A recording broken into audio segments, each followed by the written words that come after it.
The sound of splitting wood echoed across the valley just as Grasha's war axe bit deep into the training post. And she realized with a sinking feeling that her younger sister, Kelara, had been watching the human farmer work his fields for 3 straight mornings now. Grasha wiped the sweat from her green brow and narrowed her amber eyes at Kelara, who sat perched on the rocky outcrop that overlooked the valley below. Their clan had settled in these mountains 6 months ago after being driven from their ancestral lands by human armies, and the proximity to human settlements had been a source of constant tension. Most of the clan avoided any contact with the valley folk, nursing their wounds and their hatred. But Kelara had always been different, softer somehow, more curious about the world beyond orcish traditions. "You are staring again," Grasha said, walking over to join her sister. She was the elder by 4 years, broader in the shoulders and scarred from many battles. At 26, she had earned her place as one of the clan's best warriors, though such distinctions meant less now that they were refugees rather than conquerors. Kelara startled slightly, her smaller tusks catching the morning light. At 22, she still had the lean build of youth, though she was no less strong than any orc woman. Her dark hair was braided simply, unlike Grasha's more elaborate warrior braids decorated with bone beads. "I am not staring," Kelara protested, but her green cheeks darkened with a blush. "I am simply observing. That farm is the closest to our territory. We should know who works it in case of conflict." Grasha snorted, a sound halfway between amusement and exasperation. "You have been observing him very carefully then. Tell me, does this strategic reconnaissance explain why you woke before dawn to braid your hair?" Kelara's blush deepened. "You are being foolish." "Am I?" Grasha settled beside her sister on the rock, letting her own gaze drift down to the farmstead below. From this height, the human was just a figure moving methodically through his fields, but even at this distance, there was something noteworthy about him. He worked alone, with no signs of family or hired hands. The farm was modest but meticulously maintained. Even from here, they could see the straight rows of crops, the well-mended fences, the tidy cottage with smoke rising from its chimney. "His name is Quinton Oaks," Kelara said quietly. "I heard some travelers mention it last week when they passed through the valley. They say he is odd. He keeps to himself, barely speaks in town, and has never taken a wife despite being 30 years old." "How do you know his age?" Kelara shifted uncomfortably. The travelers were very talkative. Grasha studied her sister's profile, recognizing the signs she had been hoping not to see. The way Kelara's eyes softened when she looked at the farm below, the almost wistful tone in her voice, the fact that she had learned the human's name at all. "Kelara," Grasha said carefully, "you know this is dangerous. Not just because he is human, but because of what the clan would do if they knew you were even thinking such thoughts." "I know," Kelara whispered. "I have not approached him. I have not spoken to him. I only watch and wonder what kind of man chooses such solitude. Why does he have no family? Why does he farm alone in a valley so close to our territory? Is he brave, or simply unaware of the danger?" Grasha wanted to dismiss her sister's curiosity, to drag her back to camp and forbid her from returning to this overlook. But something stopped her. Perhaps it was the memory of their mother, who had died in the attack that displaced their clan. Perhaps it was the weariness of war and loss that had settled into her bones. Or perhaps it was the treacherous flicker of her own curiosity as she watched the lone farmer work his fields with such steady dedication. "We should return," Grasha said instead, standing. "The hunting party leaves soon, and Mother's sister will notice if we are both absent." Kelara nodded and rose, but she cast one more glance at the valley before following Grasha back toward the mountain camp. Neither sister spoke of what had passed between them, but something had shifted, some acknowledgement of a truth that could not be unspoken once voiced. The hunting party returned that evening with 2 deer and a wild boar, enough to feed the clan for several days. Grasha had thrown herself into the hunt with unusual intensity, as if she could chase away her troubled thoughts through physical exertion. It did not work. Even as she helped dress the kill and distribute the meat, her mind kept drifting to that solitary figure in the valley, and to the dangerous longing she had seen in her sister's eyes. That night, Grasha lay awake in the tent she shared with Kelara, listening to her sister's breathing and knowing from its rhythm that Kelara was also awake. "What is it like, do you think?" Kelara's voice came soft through the darkness. "To live without the clan's constant judgment. To choose your own path." Grasha turned onto her side, able to make out her sister's silhouette in the dim glow from the banked fire outside. "Our clan is our strength. Without them, we are nothing." "Are we?" Kelara's voice held a note of challenge. "Or are we simply afraid to find out what we might be on our own?" The question hung in the air between them, unanswerable and troubling. Grasha thought of her scars, each one earned in service to the clan's honor and survival. She thought of the warriors she had trained with, the bonds forged in battle. But she also thought of the endless cycles of violence, the rigid hierarchies, the way any deviation from tradition was met with suspicion or outright hostility. "Sleep, little sister," Grasha said finally. "These thoughts lead nowhere good." But sleep was long in coming for both of them. 3 days passed before Grasha found Kelara at the overlook again. This time, Grasha did not announce herself immediately. Instead, she watched her sister watching the farmer and felt a complicated tangle of emotions. Protectiveness, certainly. Concern for what this fixation might mean. But also, unbidden and unwelcome, a stirring of her own interest. Quinton was working near his cottage this morning, repairing what looked like a damaged section of roof. From their vantage point, Grasha could see more details now. He was tall for a human, broad-shouldered and clearly strong despite his lean frame. His hair was dark, pulled back in a simple tail to keep it from his face. His movements were efficient and practiced, no wasted motion or unnecessary flourish. "He does good work," Grasha found herself saying, and Kelara jumped at her voice. "I did not hear you approach. I know." Grasha settled beside her sister once more. "You were too focused on your strategic reconnaissance." Kelara shot her a look but could not quite hide her small smile. "Mock me if you wish, but tell me you do not find it curious.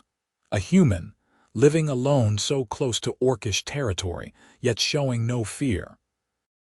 No signs of weapons beyond what any farmer might keep for hunting. No fortifications beyond standard fencing. Perhaps he is simply foolish. Or perhaps he is different from the other humans." Grasha considered this. Their clan's hatred of humans was not without cause.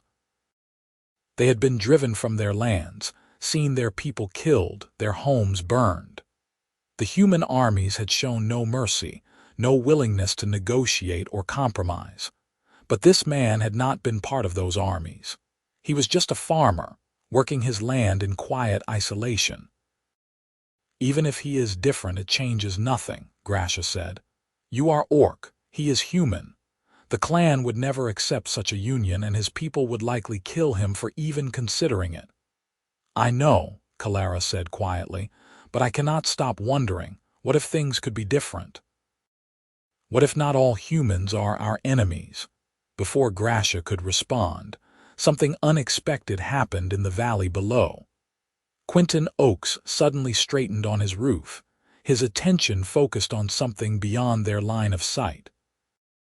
Then he was moving, scrambling down with surprising agility and running toward the tree line that bordered his western fields. The sisters watched as he disappeared into the forest, only to emerge moments later carrying something in his arms. Even at this distance, they could see his careful, gentle movements as he brought his burden back toward the cottage. "What is that?" Kelara leaned forward, straining to see. Grasha's eyesight was sharper, honed by years of tracking prey and enemies. "A fawn, I think.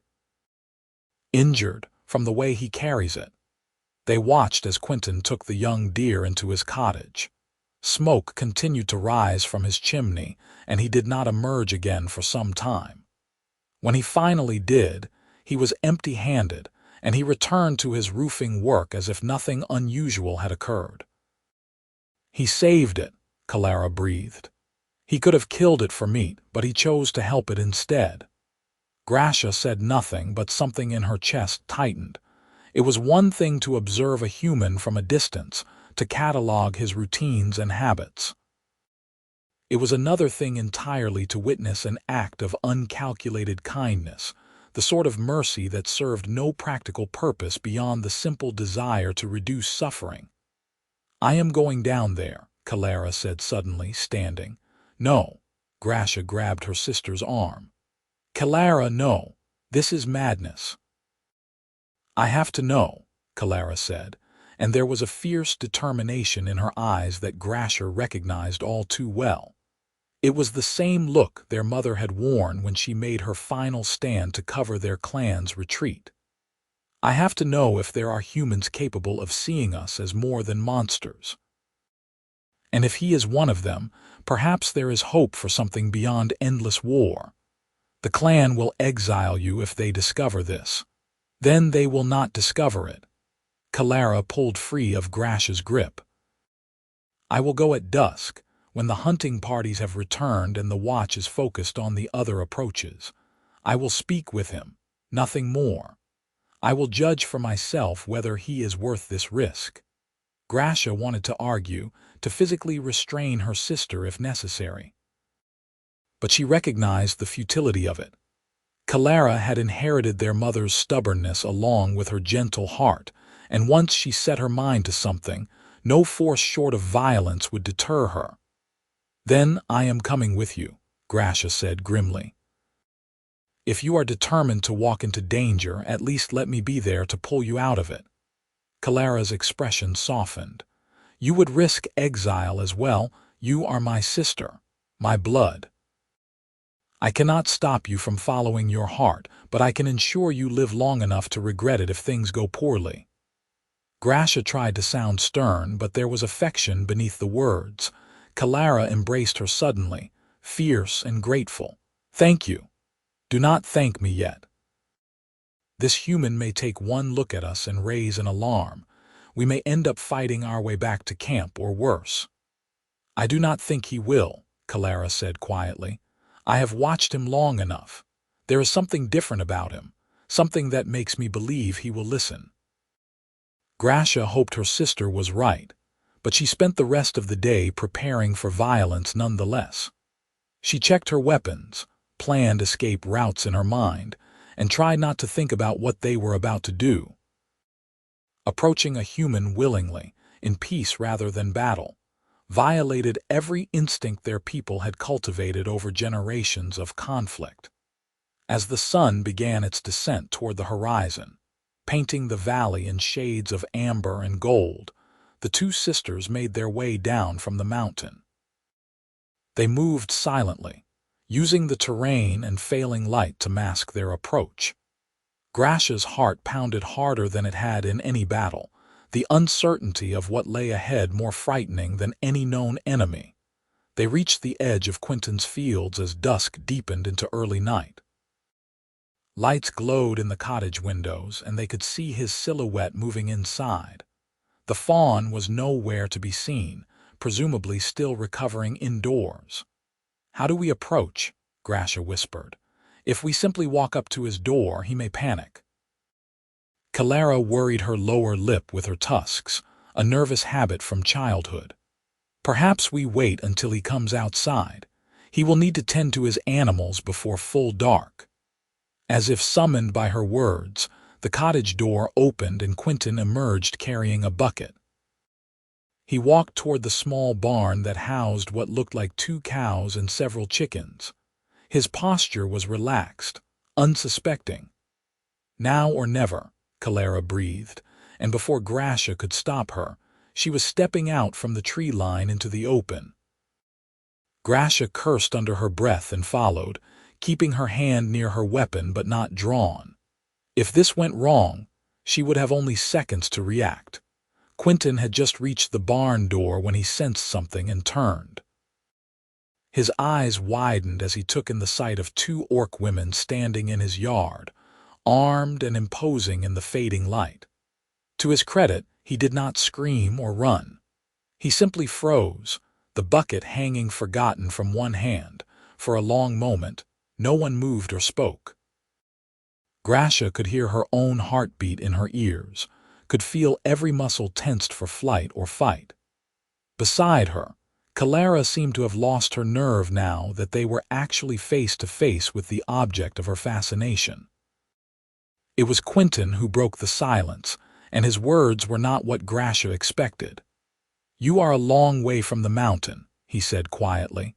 His voice was deeper than Grasha had imagined, but there was no hostility in it. Wariness, certainly, but also a strange calm. "Does your clan know you are here?" Kelara found her voice first. "No, we came alone. We mean you no harm." Quinton studied them for another moment, and Grasha became aware of how they must appear to him. 2 armed orc warriors, capable of killing him easily if they wished, standing in his yard as darkness fell. Yet his expression remained thoughtful rather than terrified. "The fawn," Kelara said suddenly. "We saw you rescue the fawn this morning. You could have killed it, but you chose to save it instead. Why?" Something shifted in Quinton's expression, surprise replacing wariness. "You were watching." "From the mountain," Kelara admitted. "I have watched your farm for several weeks now. I wanted to understand what kind of human lives so close to orcish territory without fear." "Who says I have no fear?" Quinton's lips quirked in something that might have been a smile. "I simply choose not to let it rule my actions. As for the fawn, she was injured, likely by a predator. Killing her would have been a mercy, but healing her seemed a better choice if it was possible." He paused, then added, "Would you like to see her?" Grasha's hand tightened on her weapon. This could be a trap, a way to lure them inside where he had reinforcements waiting or weapons prepared. But Kelara was already nodding eagerly, her face lighting up with that dangerous hope again. "Kelara," Grasha said warningly, but her sister ignored her. "We would," Kelara said to Quinton. "Very much." Quinton nodded slowly and gestured toward his cottage. "Then come. But please, leave your weapons outside. I mean no offense, but a frightened fawn and sharp steel do not mix well." It was a reasonable request, and also a test, Grasha realized. He was asking them to show trust, to make themselves vulnerable in his space. It was the kind of gesture that could build bridges or lead to disaster. Kelara was already unbuckling her sword belt. With a resigned sigh, Grasha did the same, setting her weapons carefully against the outside wall of the cottage. If this was a trap, they were now committed to it. Quinton opened the door and led them inside. His cottage was small but well-maintained, with a single main room that served as kitchen, dining area, and living space. A ladder led up to what was likely a sleeping loft. The furnishings were simple but well-crafted, everything in its place. And there, in a makeshift pen near the fireplace, was the fawn. She was curled on soft straw, a bandage wrapped carefully around one rear leg. Her large eyes watched them with alert wariness, but she did not try to flee. Kelara made a soft sound of wonder and moved closer, crouching down to the fawn's level. "She is beautiful. What was wrong with her leg? Deep cut, probably from a wildcat's claw," Quinton said, moving to check the fire and add another log. "I cleaned it and stitched it closed. If infection does not set in, She should recover fully in a few weeks. You know healing? Grasha asked, speaking for the first time since entering. She had been scanning the room for weapons or signs of danger, but found nothing beyond what any farmhouse might contain. Quinton glanced at her, and she saw his eyes register her warrior's scars, the way she held herself ready despite their apparent truce. Some. I learned from my mother before she died. She was a healer in the village, though not always a welcome one. Why unwelcome? Kelara asked, carefully extending her hand toward the fawn, letting the animal catch her scent. Quinton was quiet for a moment, and when he spoke, his voice held old pain. She would heal anyone who needed it. Anyone. Regardless of who they were or where they came from. The village elders did not approve when she used her skills and supplies on travelers they deemed undesirable. Understanding flickered in Grasha's mind. She healed orcs. Once, Quinton confirmed. A raiding party had passed through years ago. One of them, barely more than a girl, had been separated from her group and wounded. She collapsed near our cottage. My mother found her and brought her inside. He looked at both sisters then, his expression serious. The girl's clan came looking for her 3 days later. They expected to find her corpse or a trap. Instead, they found her recovering in our home, my mother tending her wounds without any expectation of payment or gratitude. Kelara's hand had frozen in the act of reaching for the fawn. What happened? The clan took their healed daughter and left without violence, though they easily could have killed us both. My mother always said that was the day she learned that orcs possessed honor, even if humans refused to see it. Quinton's voice softened. The village was less understanding. We were ostracized after that. My father had died years before, so it was just the two of us. We managed barely. When my mother passed 5 years ago, I inherited this farm and the legacy of her choices. Grasha felt something shift in her chest, some fundamental reassessment of the human before them. That is why you live alone, why you are unmarried. The village women have no interest in the son of an orc lover, Quinton said matter-of-factly. And I have no interest in people who cannot see past their own hatred. So yes, I live alone, I farm alone, and I find it suits me well enough. Kelara's eyes were bright with unshed tears. Your mother sounds like she was a remarkable woman. She was. Quinton moved to the kitchen area and began pulling down mugs. Would you like tea? I imagine you did not come all this way just to hear my family history. Grasha and Kelara exchanged glances. The offer of hospitality, of shared drink and warmth, was significant in both human and orc cultures. To accept was to acknowledge a bond, however temporary. Yes, Kelara said firmly, before Grasha could object. Thank you. They settled at Quinton's small table as he prepared the tea, and for a few minutes the only sounds were the crackling fire and the quiet clink of pottery. The fawn had accepted Kelara's presence and allowed herself to be gently petted, a development that brought a smile to Quinton's face. She likes you, he observed, bringing 3 steaming mugs to the table. Animals usually sense intent. She knows you mean no harm. Most humans would not believe an orc capable of gentleness, Kelara said softly, reluctantly leaving the fawn to accept her tea. Most humans are fools. Quinton sat down across from them, cradling his own mug. So tell me true, what brought you down from your mountain? And please do not say it was simple curiosity about my farming techniques. Kelara blushed again, her green skin darkening. Grasha took pity on her sister and spoke instead. My sister has been watching your farm for some time. She wanted to understand you, to know if there were humans capable of seeing beyond the war between our peoples. Grasha held Quinton's gaze steadily. I came to protect her should you prove hostile, but I confess, I am now equally curious. You live in isolation by choice. You heal those others would let die, and you show no fear of orcs in your home. What is it you want, Quinton Oaks? Peace, he said simply. For myself, certainly. But also for the valley, for the mountains, for all the people, human and orc, who suffer because of old hatreds and new wounds.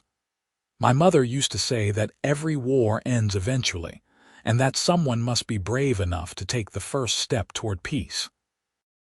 She took that step once and paid dearly for it, but she never regretted it. You wish to take such a step? Kelara's voice trembled slightly, knowing the cost. Quinton looked at her for a long moment, and Grasha saw something pass between them, an unspoken understanding that went beyond words. I think perhaps I already have, by inviting you into my home. The question is whether you wish to take that step as well. Our clan would exile us, Grasha said bluntly. If they knew we were here, drinking tea with a human, treating him as anything other than an enemy, we would be cast out, possibly killed as traitors. And my village would likely form a mob to kill me if they learned I had hosted orc women peacefully in my home, Quinton countered. So we are all taking risks simply by sitting at this table. The question is whether those risks might lead to something worthwhile. Like what? Kelara asked, leaning forward. What could possibly come from a forbidden friendship between humans and orcs? Even if we wanted peace, we are only 3 people. We cannot change generations of hatred. Perhaps not, Quinton agreed, but we can change ourselves. We can choose to see each other as individuals rather than enemies. And perhaps, if we are very lucky and very brave, we can prove that such understanding is possible. Others might follow our example, given time. Grasha wanted to dismiss his words as naive idealism, the kind of thinking that got good people killed. But she could not deny the appeal of what he described. She was tired of war, tired of loss, tired of the constant vigilance and hostility that defined her people's existence. What if there was another way? You have given us much to consider, Grasha said finally. But it grows late and we must return before our absence is noted. May we come again? You would want to? Quinton seemed genuinely surprised. Yes, Kelara said immediately, if you would permit it.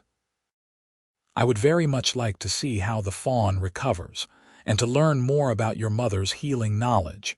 Something warm flickered in Quinton's expression. I would be honored by your visits, both of you. Come when you can do so safely. I will keep your secret. They rose and moved toward the door, the simple tea having somehow bound them together in a way that felt both fragile and significant. Grasha retrieved their weapons from outside, noting how Quinton did not flinch even as she rearmed herself in his doorway. Thank you, Kelara said quietly. For your trust, for sharing your mother's story, for treating us as people rather than threats. Thank you for the same, Quinton replied. He hesitated, then added, be careful on your way back. There are wildcats in those hills and they are bolder at night. The concern in his voice seemed genuine, and Grasha found herself nodding in acknowledgement. We can handle wildcats, but we appreciate the warning. They left him standing in his doorway, light spilling out around him into the darkness, and made their way back up the mountain paths they had descended hours before. Neither sister spoke until they were well away from the farm, hidden again in the familiar territory of stone and shadow. That was not what I expected, Kelara finally said, her voice full of wonder. Nor I, Grasha admitted. He is either very brave or very foolish, perhaps both. Do you think he meant it, about welcoming us back? Grasha thought of Quinton's steady gaze, the calm certainty in his voice, the way he had moved through his home with such unself-conscious ease despite having 2 armed orcs as guests. Yes, I think he meant every word, which makes him dangerous, little sister. Dangerous how? Dangerous because he makes you want to believe that peace is possible. Dangerous because he represents everything our clan has convinced us does not exist among humans. Dangerous because caring about him will only bring pain when reality intervenes. Kelara was quiet for several paces, then said softly, "Is it wrong that I want to care anyway? That I want to believe his mother was right, and that someone must be brave enough to take the first step?" Grasha had no answer to that.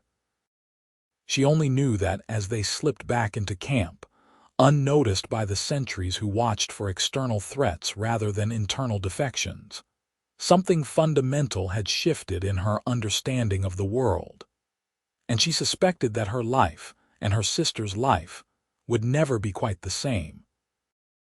The sisters visited Quinton's farm 3 more times over the following 2 weeks, always at dusk, always in secret.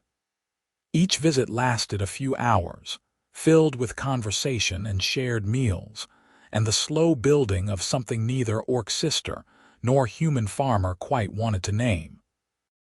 The fawn recovered well under Quinton's care, and he taught Kelara the basics of wound tending and herb lore that his mother had passed to him. Grasha found herself drawn into discussions of farming and land management, surprised by how much strategic thinking went into the seemingly simple work of coaxing food from soil. Quinton spoke little of himself, preferring to ask questions about orcish culture and customs, listening with genuine interest as the sisters described their clan's traditions. It was during their 4th visit that things became complicated. They were sitting at Quinton's table, finishing a simple dinner of bread and stew when Kelara suddenly set down her spoon and looked at Quinton with unusual intensity. "Why have you never married?" she asked directly.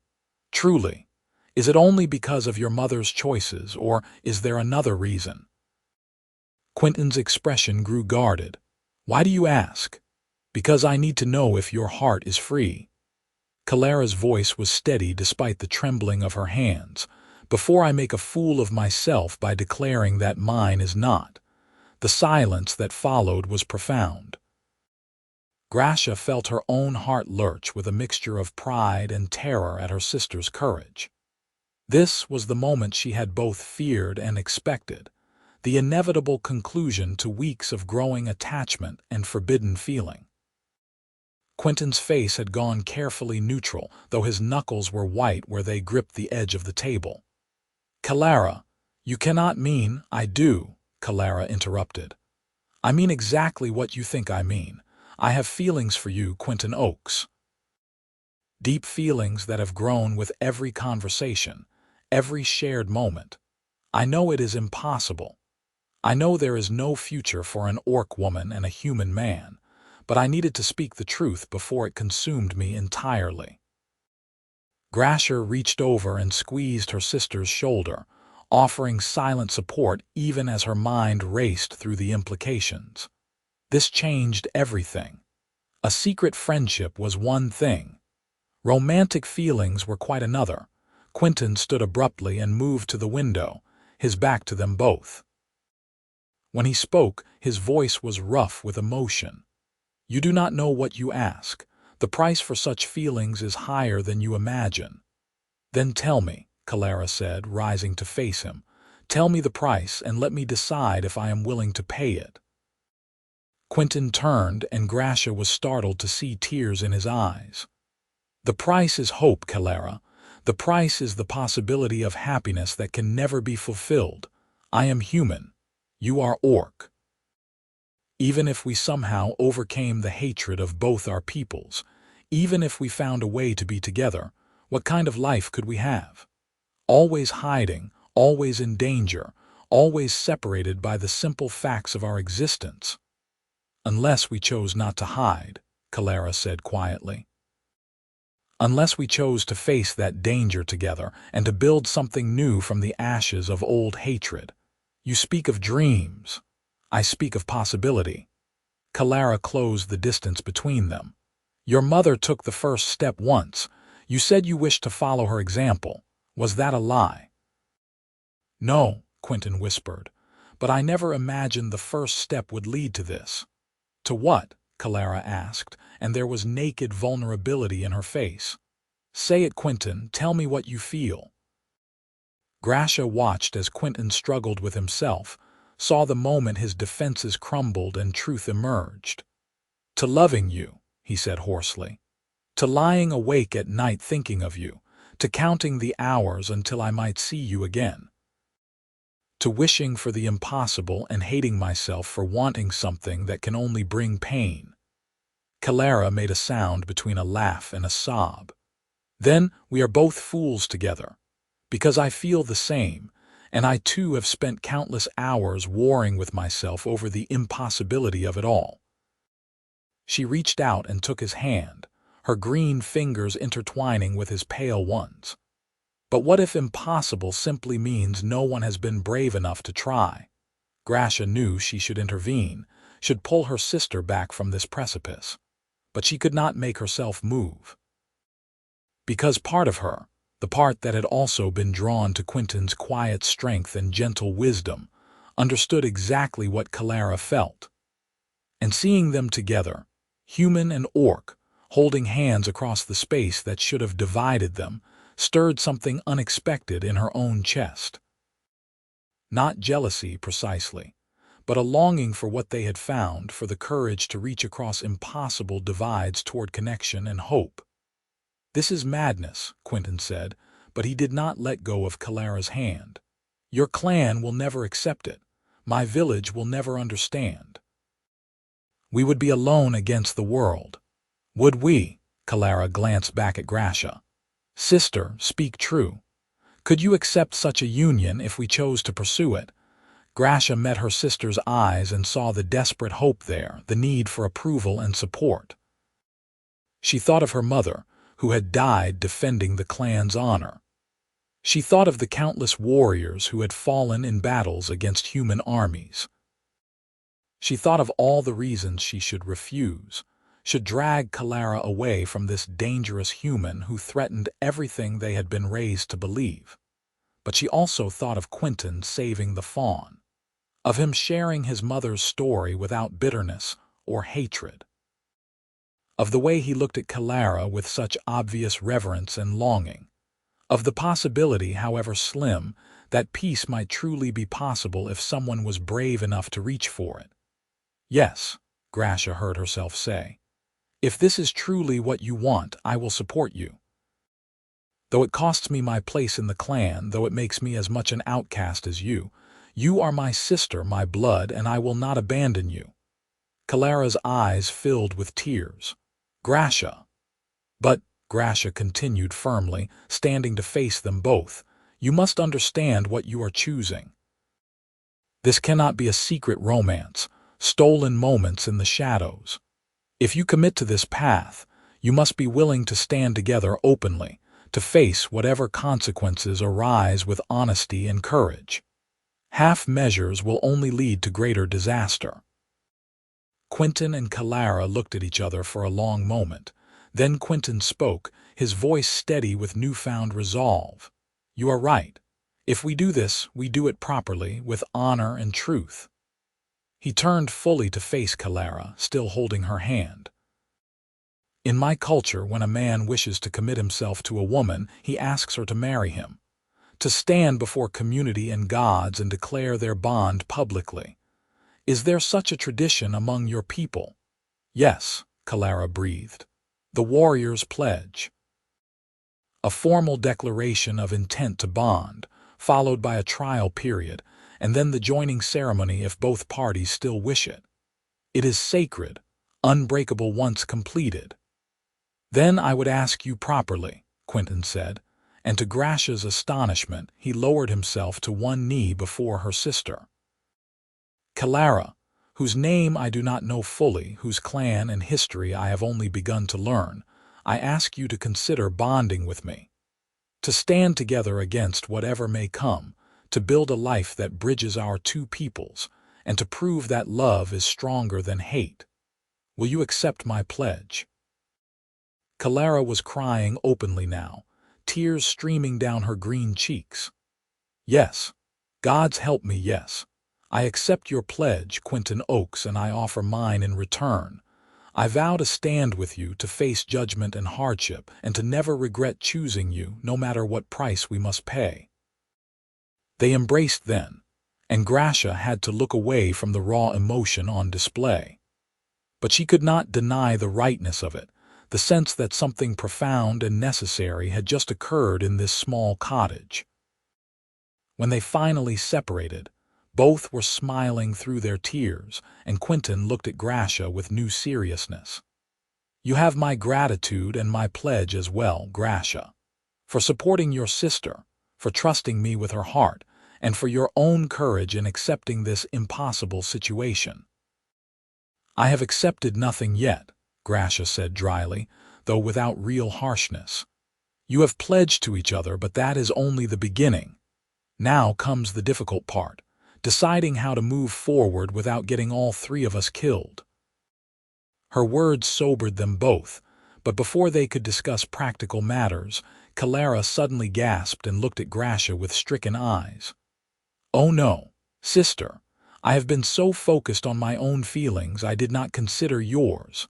"Mine," Grasha frowned in confusion. "You have been alone as well," Kelara said urgently. "No mate, no prospects within the clan. The warriors respect you but do not seek your hand. I have been too blind to see your own loneliness." She turned to Quinton. "Does your village have no other outcasts? No other men who might look beyond species to see worth?" Understanding dawned, and Grasha felt her face heat with an unfamiliar blush. "Kelara, no. This is about you and Quinton. I need no such matching." But Quinton was looking at her with new assessment, and something complicated crossed his face. "Actually," he said slowly, "there is someone, though I hesitate to suggest it given how strange this entire situation already is." "Who?" Kelara demanded. Quinton ran a hand through his dark hair, clearly uncomfortable. "My half-brother, Quinn Orson. Different fathers, but we share my mother. He lives about 5 miles south, runs a larger farm with help from his father's family. He is a good man, kind and steady, but he too has been marked by our mother's choices. His father's family tolerates him but barely, and no woman in the valley will have him." Grasha's first instinct was to refuse outright. One impossible romance was complicated enough. Two would be sheer insanity. But something made her hesitate. Perhaps it was the way Quinton spoke of his brother, with obvious affection and respect. Perhaps it was the treacherous whisper in her own heart that she too might deserve something beyond endless warfare and isolation. "I am not looking for a mate," Grasha said carefully, "but I confess I would be curious to meet a human who shares your values, if only to better understand what manner of people produce someone like you." Kelara's face lit up. "Yes, Quinton, could you arrange such a meeting?" "Perhaps here, where we already feel safe, I could ask him," Quinton said cautiously. "But Quinn is even more cautious than I am. He was older when our mother healed that orc girl, old enough to understand the full implications. He supported her choice but learned to be wary of taking such risks himself. I am not certain he would agree to meet you." "Try," Kelara urged. "Please. Even if nothing comes of it, Grasha should not be alone while I pursue happiness. She deserves the same chance at something beyond our clan's endless conflicts." Grasha wanted to argue but found she could not, because Kelara was right. She was tired of being alone, tired of having no future beyond the next battle.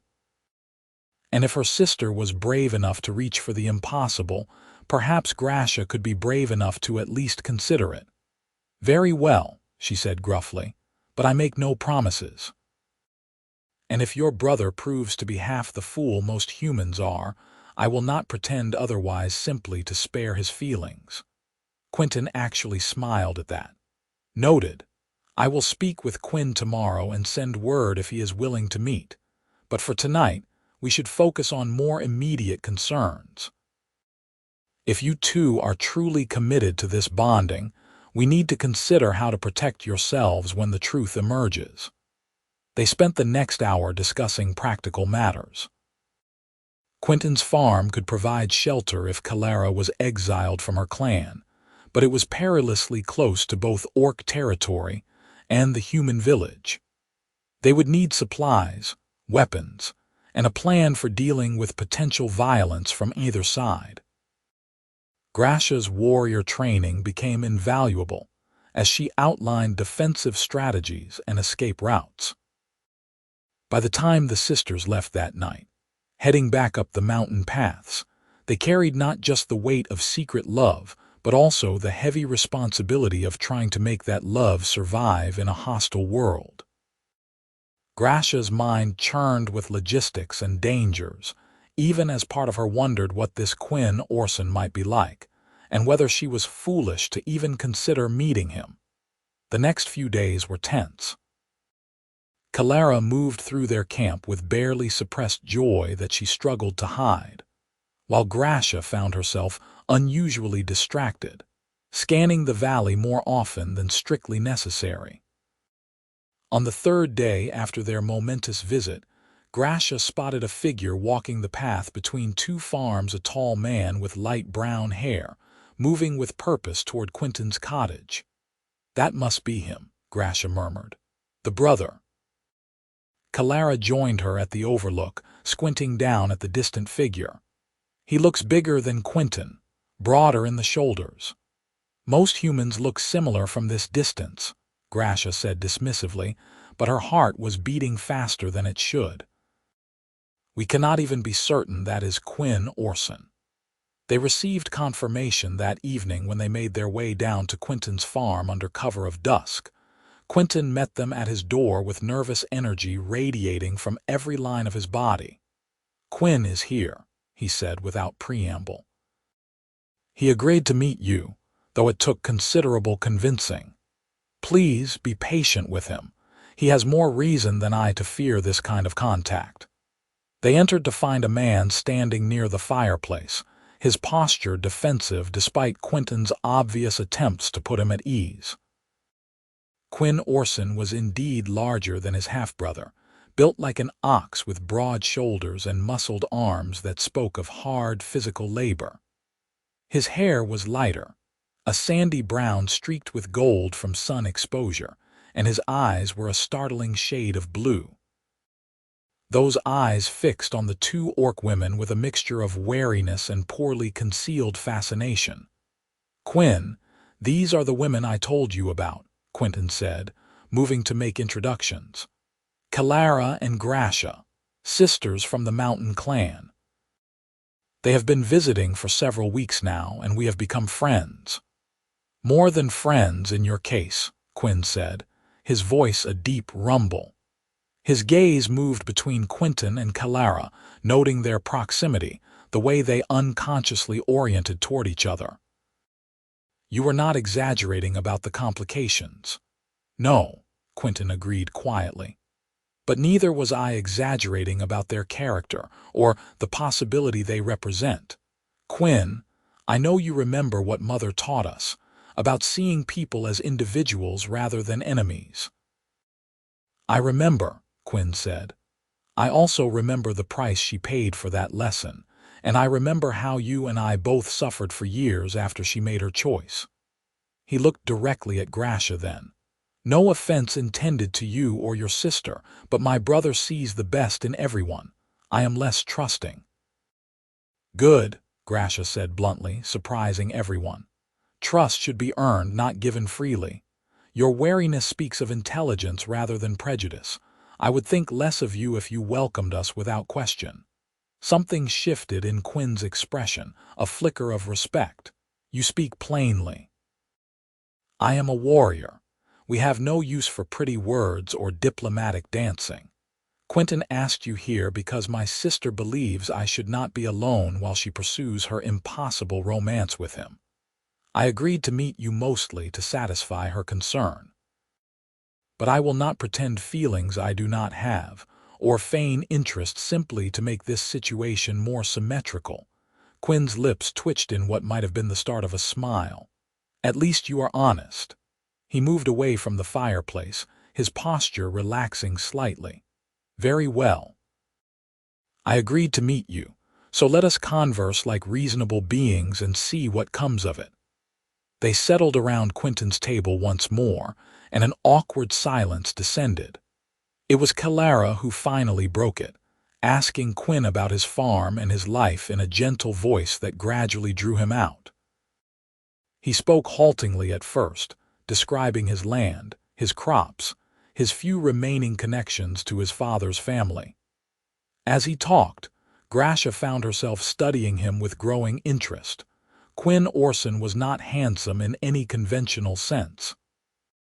His features were too rough, too weathered by sun and labor. But there was a steadiness to him, a sense of competence and quiet strength that called to something in Grasha's warrior soul. He spoke of his work with obvious pride, detailing the improvements he had made to his land, the careful management that allowed him to prosper despite his semi-outcast status. "You sound like you love the land," Grasha observed. "Not just as a means to survival, but for its own sake." Quinn looked at her, seeming to truly see her for the first time. "I do. The land does not judge, does not care about my mother's choices or my mixed loyalties. It responds to care and hard work. There is honesty in that. Warriors feel similarly about battle," Grasha found herself saying. "Combat does not lie. It reveals truth about who you are, what you are capable of. Everything else is just noise." "You fight often, then?" Quinn asked, leaning forward with genuine interest. "I did before we were driven from our lands. Now I mostly train and guard, but there are few opportunities for real combat. We are refugees, not conquerors." The admission cost her something, acknowledging their clan's diminished state to a human stranger. Quinn's expression turned thoughtful. "That must be difficult for a warrior. To have skills with no purpose, training with no outlet." "You understand," Grasha said, surprised by how true that was. "Most would not see the problem. We are alive, we are safe. What more should a warrior want?" "Purpose," Quinn said simply. "Direction. The knowledge that your strength serves something meaningful. I may be a farmer rather than a fighter, but I understand the need to feel useful, to know your efforts matter." Their eyes met across the table and something passed between them. Not attraction, not yet, but recognition. The acknowledgement that perhaps, impossibly, they might understand each other despite the vast differences in their lives and experiences. Kelara and Quinton exchanged meaningful glances but wisely said nothing, letting the moment unfold naturally. The conversation gradually expanded to include all four of them, moving from personal histories to broader philosophical questions about conflict and coexistence, justice and mercy, tradition and change. Hours passed without notice, and it was only when the fire burned low that Grasha realized how late it had become. She stood reluctantly, knowing they needed to return to camp before their absence raised questions. "We should go," she said, and Kelara rose as well, though clearly reluctant to leave Quinton's side. Quinn stood and looked at Grasha directly. "Would you be willing to meet again? To continue this conversation?" Grasha studied him for a long moment, weighing risks and possibilities. "Yes," she said finally, "I would, though I still make no promises beyond conversation." "Conversation is enough," Quinn said. "For now." As the sisters made their way back up the mountain, Kelara practically vibrated with excitement. "He likes you." "I could see it in how he looked at you, how he engaged with your questions." "He finds me interesting, perhaps," Grasha corrected. "That is far from liking and even further from what you and Quinton have found." "But it is a beginning," Kelara pressed. "You must admit that much." Grasha could not deny it, so she remained silent, letting her sister chatter happily about the evening and its implications. But internally, her mind was already planning the next visit, already anticipating further conversation with Quinn Orson, and wondering at the strange turn her life had taken. Over the following weeks, a pattern emerged. The sisters would visit the Oaks farm several times weekly, always after dark, always in secret. Quinton and Kelara grew ever closer, their bond deepening with each meeting until it became clear to everyone that they were truly committed to attempting the impossible. And alongside their blossoming romance, something equally unexpected developed between Grasha and Quinn. It was not like what Kelara and Quinton shared. There were no dramatic declarations, no passionate embraces. Instead, Grasha and Quinn built something slower and more deliberate, founded on respect and shared understanding rather than overwhelming emotion. Quinn began joining them at the cottage more frequently, making the journey from his farm to spend evenings in conversation with the group. He and Grasha would often drift into their own discussions, talking about everything from farming techniques to military strategy to the nature of honor and duty. One evening, about 6 weeks after their first meeting, Quinn brought something with him, a book, worn and carefully preserved. "This was our mother's journal," he explained, offering it to Quinton and then, surprisingly, to Grasha and Kelara. She wrote about her experiences, her philosophy of healing, and her thoughts on the orc girl she saved. "I thought you might want to read it." Grasha accepted the book with careful hands, aware that she was being entrusted with something precious. That night, back in their tent, she and Kelara read by lamplight the words of a human woman who had died years before but whose choices still shaped their lives. The journal was remarkable, full of compassion and wisdom and unflinching honesty about the costs of choosing principle over acceptance. The entry about the orc girl was particularly moving. The woman had written, "They call her a monster, this wounded child who looked at me with such fear and pain. But I see only a daughter, someone's sister, a person who bleeds and hurts and hopes just as we do. If healing her makes me a traitor to humanity, then perhaps humanity needs more traitors." "She would have understood," Kelara whispered, tears streaming down her face. "About us and Quinton. She would have supported it." "Yes," Grasha agreed, her own throat tight with emotion. "I believe she would have." They returned the journal at their next visit, and Quinn seemed pleased by their reaction to it. "She would have liked you both," he said quietly. "She always said that courage came in many forms, and that the greatest courage was choosing compassion over comfort." "Your mother was wise," Grasha said. "It is no wonder her sons turned out as they did." Quinn looked at her then with an expression she could not quite read. "Walk with me," he asked. "I would speak with you privately." Grasha glanced at Kelara and Quinton, who waved her on with poorly suppressed smiles and followed Quinn outside into the cool night air. They walked in silence for a few minutes, moving away from the cottage toward the fields where moonlight painted everything in shades of silver. "I have been thinking," Quinn said finally, stopping near a fence line and turning to face her. "About what we are doing here. About what my brother and your sister are attempting, and about where we fit into their plans." "As do I," Grasha admitted. "Constantly. It feels like standing on the edge of a cliff, waiting for the ground to crumble." An apt description. Quinn leaned against the fence, his large frame somehow managing to look both relaxed and ready for action. "Grasha, I need to be honest with you about something. When Quinton first told me about Kelara, about his feelings for her, my first reaction was not support. It was fear. Fear of what would happen to him, fear of how the village would react, fear of losing the only family I have left." "That is a reasonable fear," Grasha said carefully. "Not something to be ashamed of, perhaps, but fear is not a good foundation for decision-making." Quinn's blue eyes fixed on her intently. "And then I met you, and my fear began to shift into something else. Curiosity, certainly. Respect, as we talked more. And now something I am not quite ready to name, but which I suspect you may have felt as well. Grasha's heart was pounding. Quinn, let me finish, he interrupted gently. When your sister and my brother declare their intent to bond, they will face terrible opposition. They will need allies' support, people willing to stand with them against the judgment of both their peoples.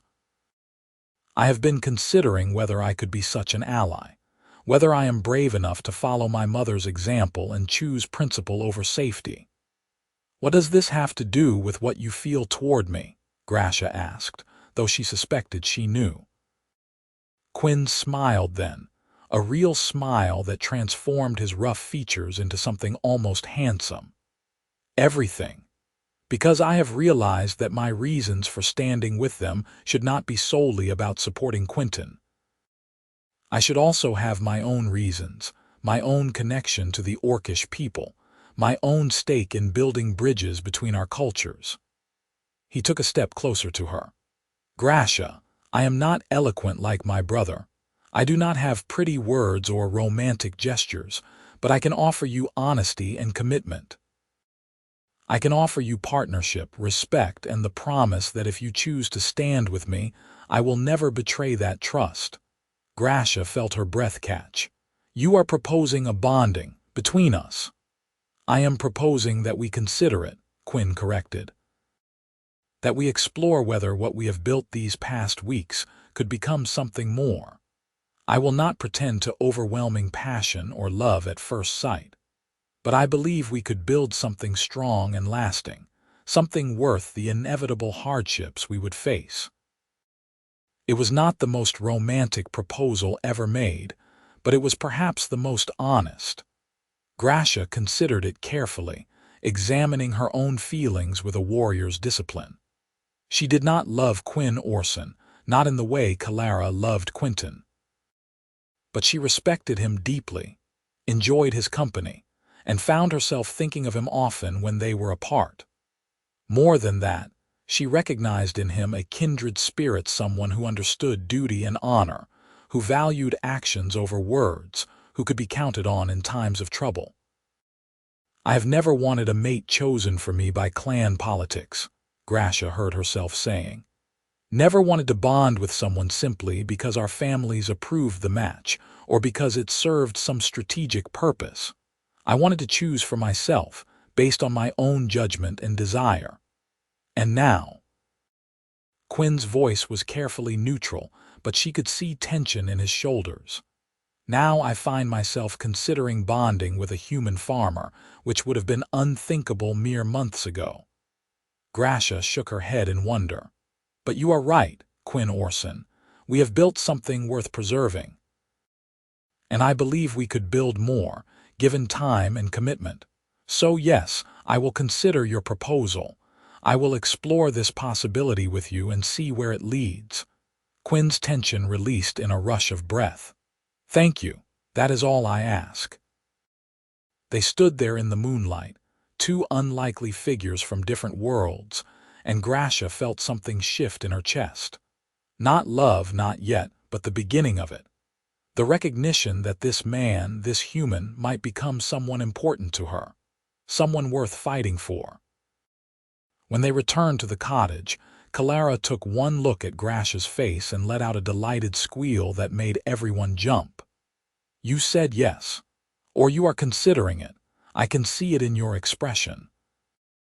We are exploring possibilities, Grasha said firmly, though she could not quite suppress her own small smile. That is all. Do not start planning double bonding ceremonies just yet. But the joy on her sister's face was infectious, and even Quinton was grinning broadly.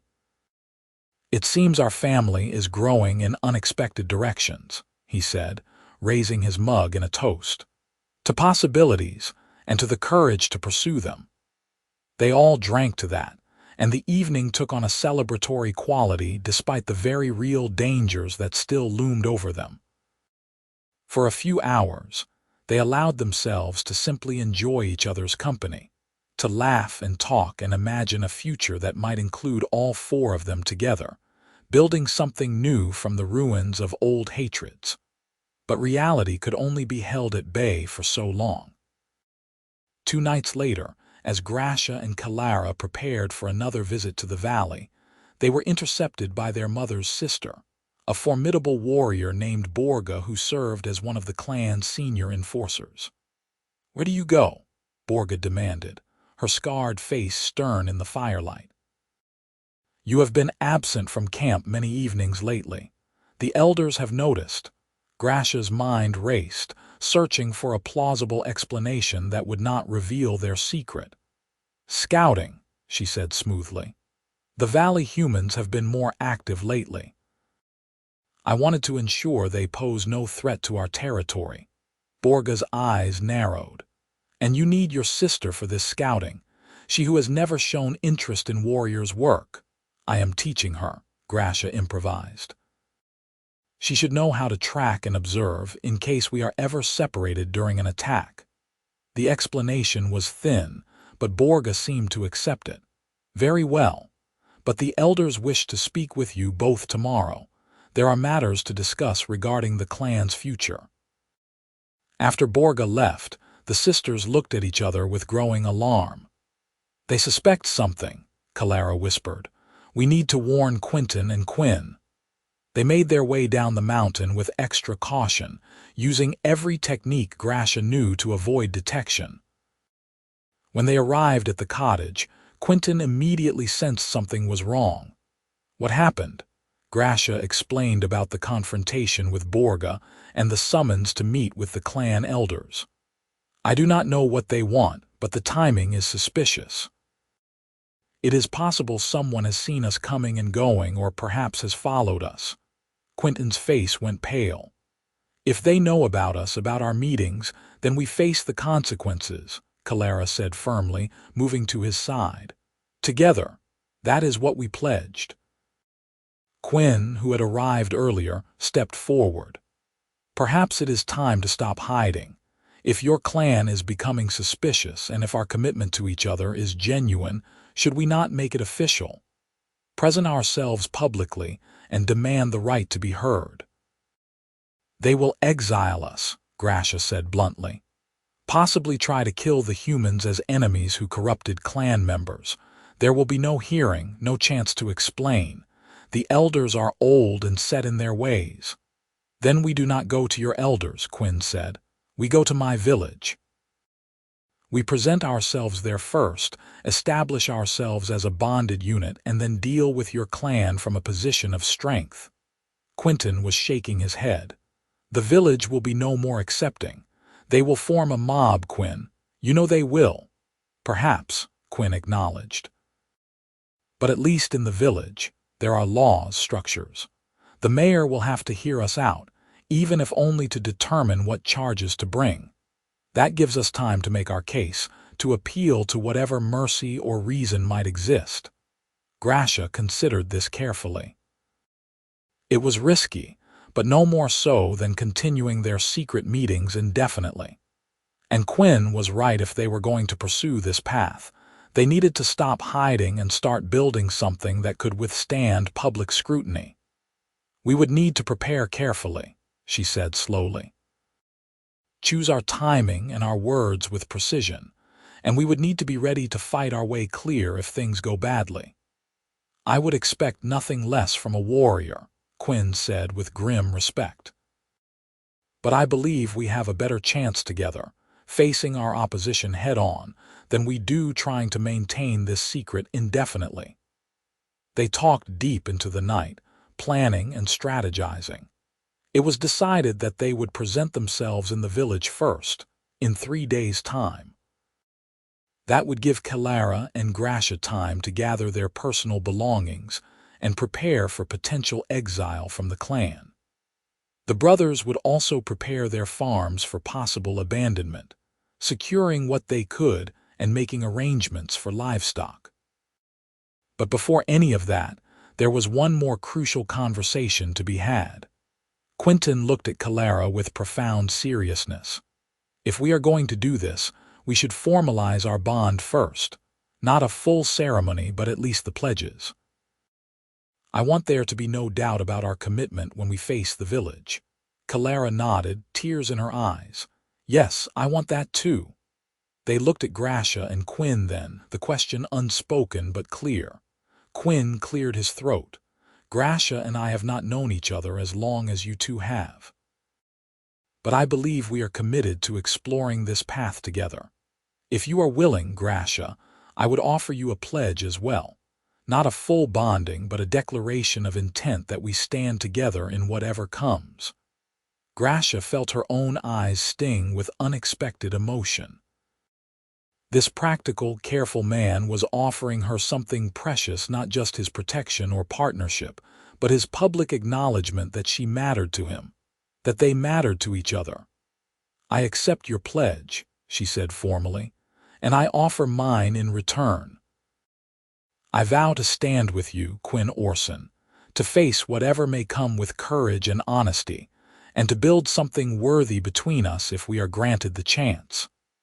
Quinton, who apparently knew more about ceremonial matters than his gruff brother, took charge of making the moment official. He retrieved a length of cord and used it to bind Kelara's hand to his own, speaking words of commitment and promise in a steady voice. Then he did the same for Quinn and Grasha, the simple gesture somehow making their complicated situation feel more real and more weighty. When it was done, they stood together, 2 human men and 2 orc women, bound by cord and vow in the quiet privacy of a cottage that had become a sanctuary from the judgment of their respective peoples. 3 days, Quinton said quietly. We have 3 days to prepare for the hardest thing any of us will ever do. Then, let us make them count, Kelara replied, determination replacing the tears in her eyes. The next 2 days were a whirlwind of activity and emotion.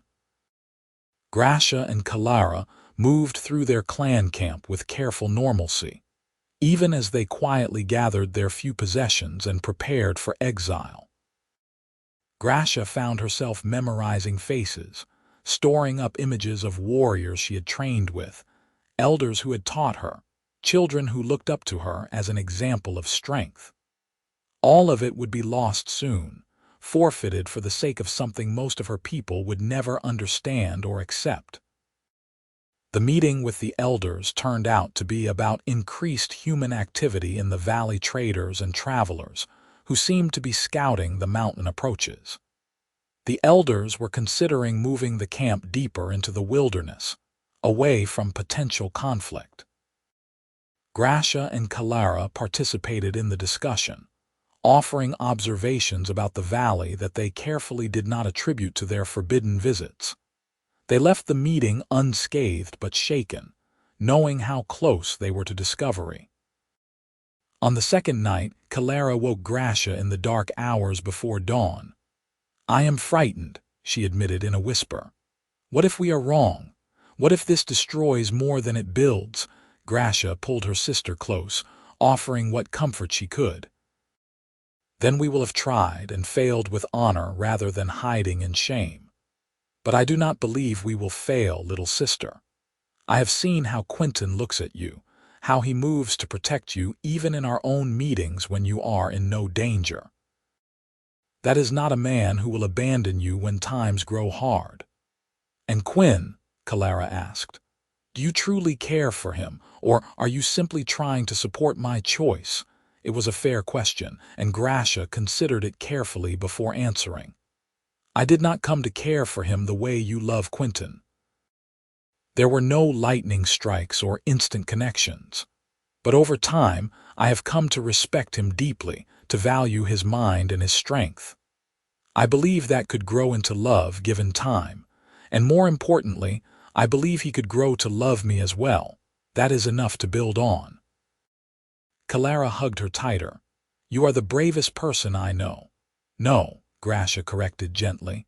You are. I am a warrior. Facing physical danger is what I was trained for, but you, little sister, you face something far more frightening. You risk your heart. That takes a courage I am only now learning." The third day dawned clear and bright, as if the weather itself was indifferent to the momentous events about to unfold. The sisters left camp under the pretense of a hunting trip, carrying packs that held everything they owned. They did not say goodbye to anyone, knowing that doing so would raise immediate suspicion. Instead, they simply walked away from the only home they had known since their displacement, heading down the mountain toward the valley and an uncertain future. They met the brothers at a predetermined point between the farms, in a small grove of trees that offered some privacy. Quinton and Quinn had also packed their essential belongings and made what arrangements they could for their properties. "Ready?" Quinn asked, his eyes searching Grasha's face. "No," she admitted, "but that has never stopped me before." They made their way toward the village as a group, 4 figures moving across the valley in full daylight where anyone might see them. It was simultaneously the most terrifying and most liberating thing Grasha had ever done, walking openly with humans who meant something to her, refusing to hide or skulk as if their connection was shameful. The village of Millbrook was small, perhaps 200 people total, clustered around a central square with a well and a meeting hall. As the 4 of them entered the village proper, people began to notice. Conversation stopped mid-sentence. Children stared with wide eyes. Someone dropped a bucket, the clatter loud in the suddenly silent street. Quinn led them directly to the meeting hall, where the village mayor kept his office. He pushed open the door without knocking and ushered them all inside. The mayor, a portly man named Henderson, looked up from his desk with a startled expression that quickly morphed into shock as he registered what he was seeing. "Quinn Orson, what in the name of all that is holy, Mayor Henderson? I formally request a hearing before the village council," Quinn said, his voice steady and loud enough to carry through the open door to the gathering crowd outside. "On behalf of myself, my brother Quinton, and our intended bonding partners." Henderson's eyes bulged as he looked at the 2 orc women standing calmly in his office. "You're intended, you cannot be serious. This is some kind of joke or madness, or this is a formal bonding declaration," Quinton interrupted, moving to stand beside his brother. "Recognized by both human and orcish custom. We are here to make our intentions public and to request the village's acknowledgement, as is our right as residents of Millbrook." "You have no right," Henderson sputtered. "Not to bring orcs into this village, not to speak of bonding with them as if they were civilized people. They are monsters, enemies of humanity. This is treason of the highest order." Grasha had been silent until now, letting the brothers make their case, but she stepped forward at Henderson's words, drawing herself up to her full impressive height. "We are people," she said, her voice cutting through the mayor's bluster like a blade. "People who bleed and grieve and love, just as humans do. People who your kind drove from our homes, killed without mercy, and dehumanized to justify your cruelty. But we are also people willing to extend forgiveness, to attempt understanding, and to build bridges if you are brave enough to meet us halfway." Henderson seemed momentarily struck speechless by being addressed so directly by an orc. Into that silence, Kelara spoke, her voice gentler but no less firm. "We know this is difficult to accept. We know it violates everything you have been taught about orcs and humans. But the man I love saved an injured fawn when he could have killed it for meat. He opened his home to me when he could have raised an alarm. He chose compassion over fear, understanding over hatred. Can you truly look at us and say there is no room in your hearts for such compassion as well?"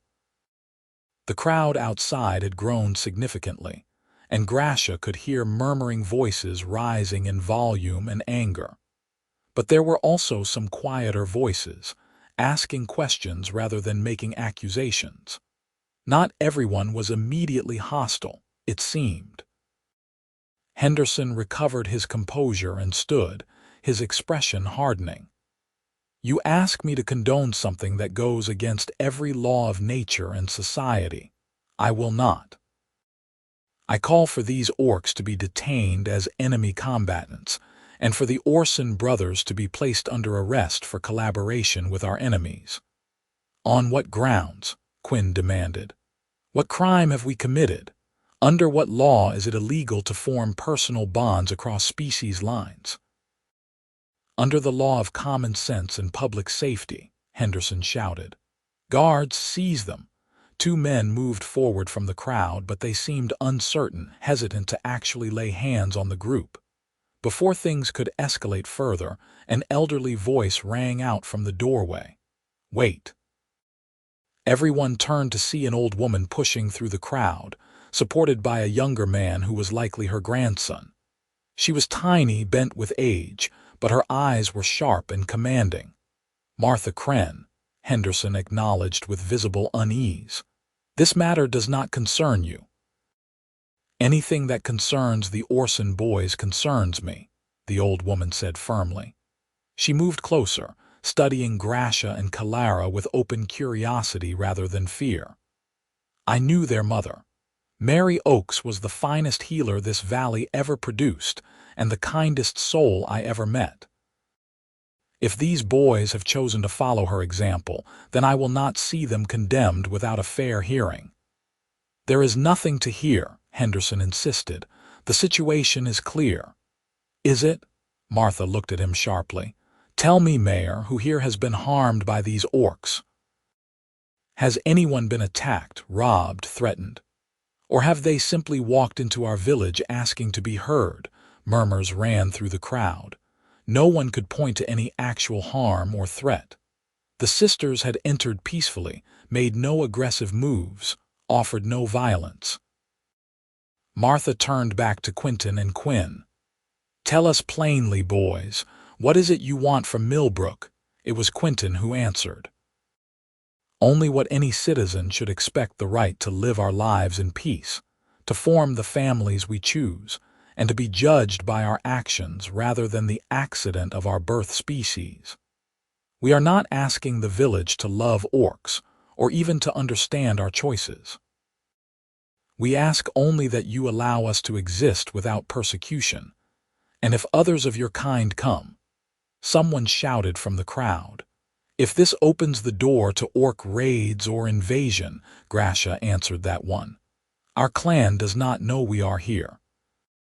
When they discover our bonding choices, we will likely be exiled or killed as traitors. We are sacrificing everything we have ever known, everyone we have ever cared for, to stand here and make this plea. We have no army behind us, no clan to call upon. We are simply 4 people trying to build something better than endless war. The crowd's mood was shifting. Grasha could feel it. Fear and anger still predominated, but there were also threads of curiosity and even sympathy beginning to emerge. Not everyone was convinced, but not everyone was hostile either. Mayor Henderson seemed to sense he was losing control of the situation. Very well, he said stiffly. I will convene an emergency council meeting for tomorrow morning. The 4 of you will present your case formally, and the council will deliberate on how to proceed. Until then, you will remain in the village under supervision to ensure there is no foul play. Where will they stay? Martha demanded.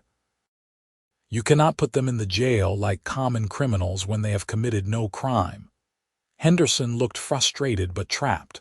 They may stay at the inn under guard, but make no mistake, this is a stay of judgment, not an acceptance. Quinn nodded formally. Thank you, Mayor. That is all. We ask a chance to make our case fairly. The crowd parted reluctantly as Martha led the group toward the village inn, her small form somehow commanding more respect than any weapon could have. The innkeeper, a nervous man named Thomas, nearly refused them entry, but Martha's withering glare convinced him to provide a room. The room was small, with 2 narrow beds and a single window that looked out onto the village square.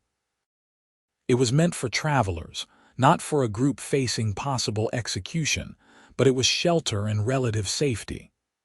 Guards were posted outside the door, ostensibly for everyone's protection but effectively making them prisoners.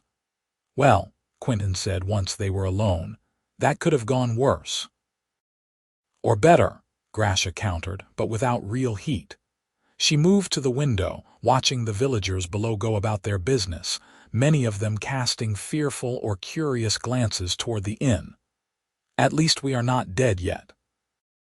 Kelara moved to stand beside Quinton, and he wrapped an arm around her shoulders in a gesture of comfort and solidarity. "What happens now?" "Now we prepare our case for tomorrow," Quinn said, settling onto one of the beds with a sigh. "We need to present ourselves in the best possible light, anticipate their objections, and somehow convince a group of frightened humans that we are not a threat." They spent the evening doing exactly that, crafting arguments and rehearsing responses to likely questions. As night fell and lamps were lit throughout the village, Grasha found herself sitting beside Quinn at the window, both of them keeping watch over the square below. "You regret it?" Quinn asked quietly. "Coming here, revealing yourselves?" Grasha considered the question honestly. "I regret the necessity of it. I regret that we live in a world where love and understanding require such courage and risk. But I do not regret choosing you, or supporting my sister in choosing Quinton. Whatever happens tomorrow, we have done something important simply by standing together."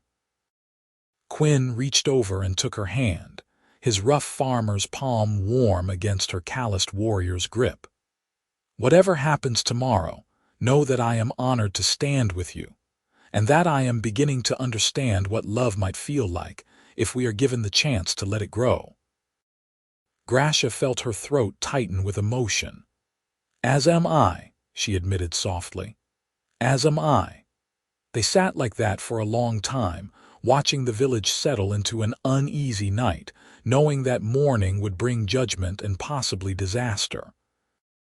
But they were together, bound by choice and pledge, and that was more than either of them had ever dared to hope for. The council hearing the next morning was held in the village meeting hall, with what seemed like half of Millbrook crowded into the space or pressed against the windows outside.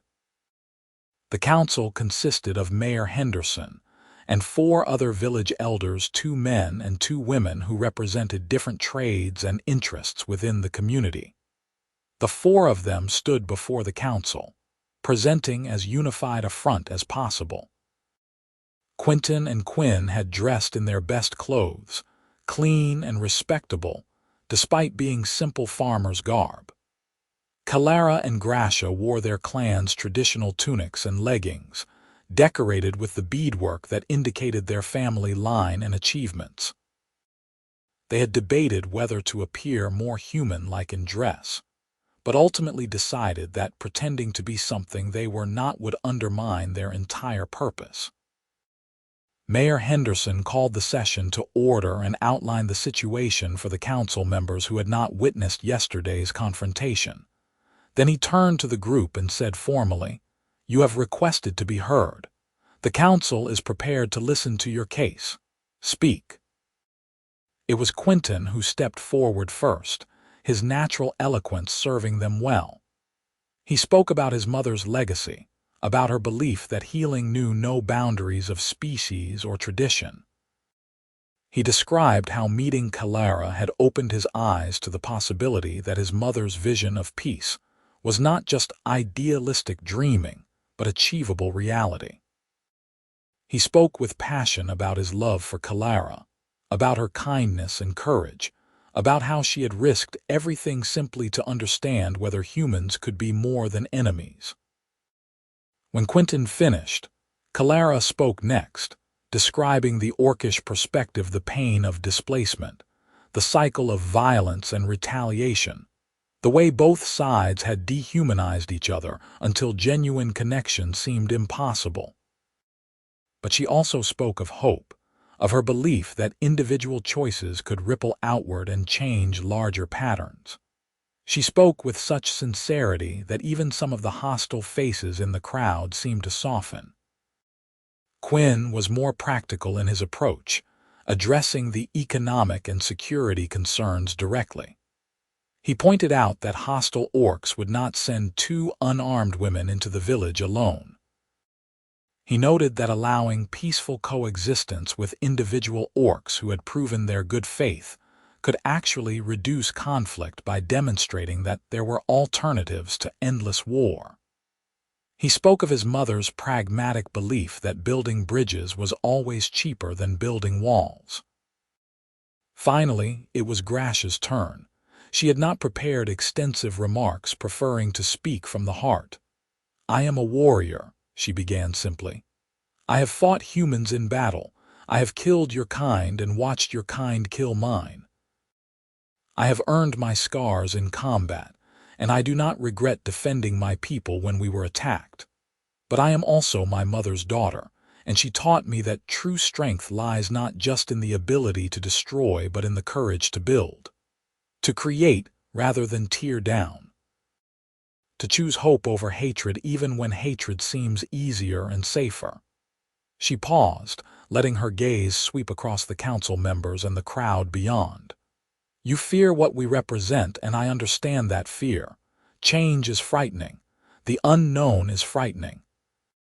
But consider what we are offering you: a chance to break cycles of violence, to prove that your children might inherit something better than the endless conflict we have known. Is that not worth the discomfort of accepting something new?" When she finished, silence hung heavy in the hall. Then one of the council women, a silver-haired lady named Edith who ran the village's textile workshop, spoke up. "These are fine words, and I confess they move me. But words are easy. How can we know this is genuine? How can we trust that you are not simply clever scouts preparing the way for a larger attack?" Kelara stepped forward urgently. "What proof can we offer beyond our presence here? We have come unarmed into your village, placed ourselves at your mercy, and asked only for a chance to live in peace. If we meant harm, would we not simply have struck from ambush rather than exposing ourselves like this?" "She has a point," another council member admitted grudgingly. This was Thomas Garrett, the village blacksmith. "I have no love for orcs, having fought against them in my youth. But I have also no cause to accuse these particular orcs of any wrong beyond the crime of existing, and if existing is a crime, then we are all guilty." Henderson's face was red with frustration.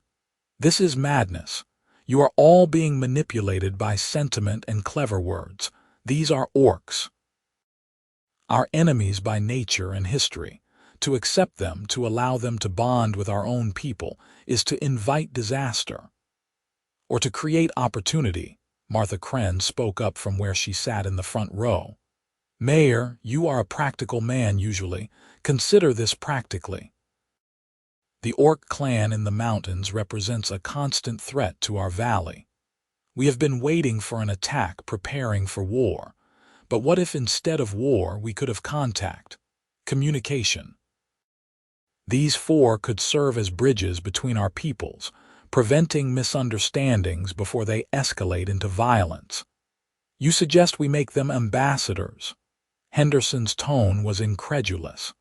"I suggest we stop being fools and recognize an opportunity when it presents itself," Martha shot back. "Mary Oakes proved 20 years ago that orcs could be reasoned with, that they responded to kindness with honor.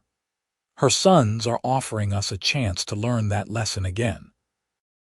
Only now, we have the additional benefit of seeing orcs who have chosen to trust us despite having every reason to hate humanity."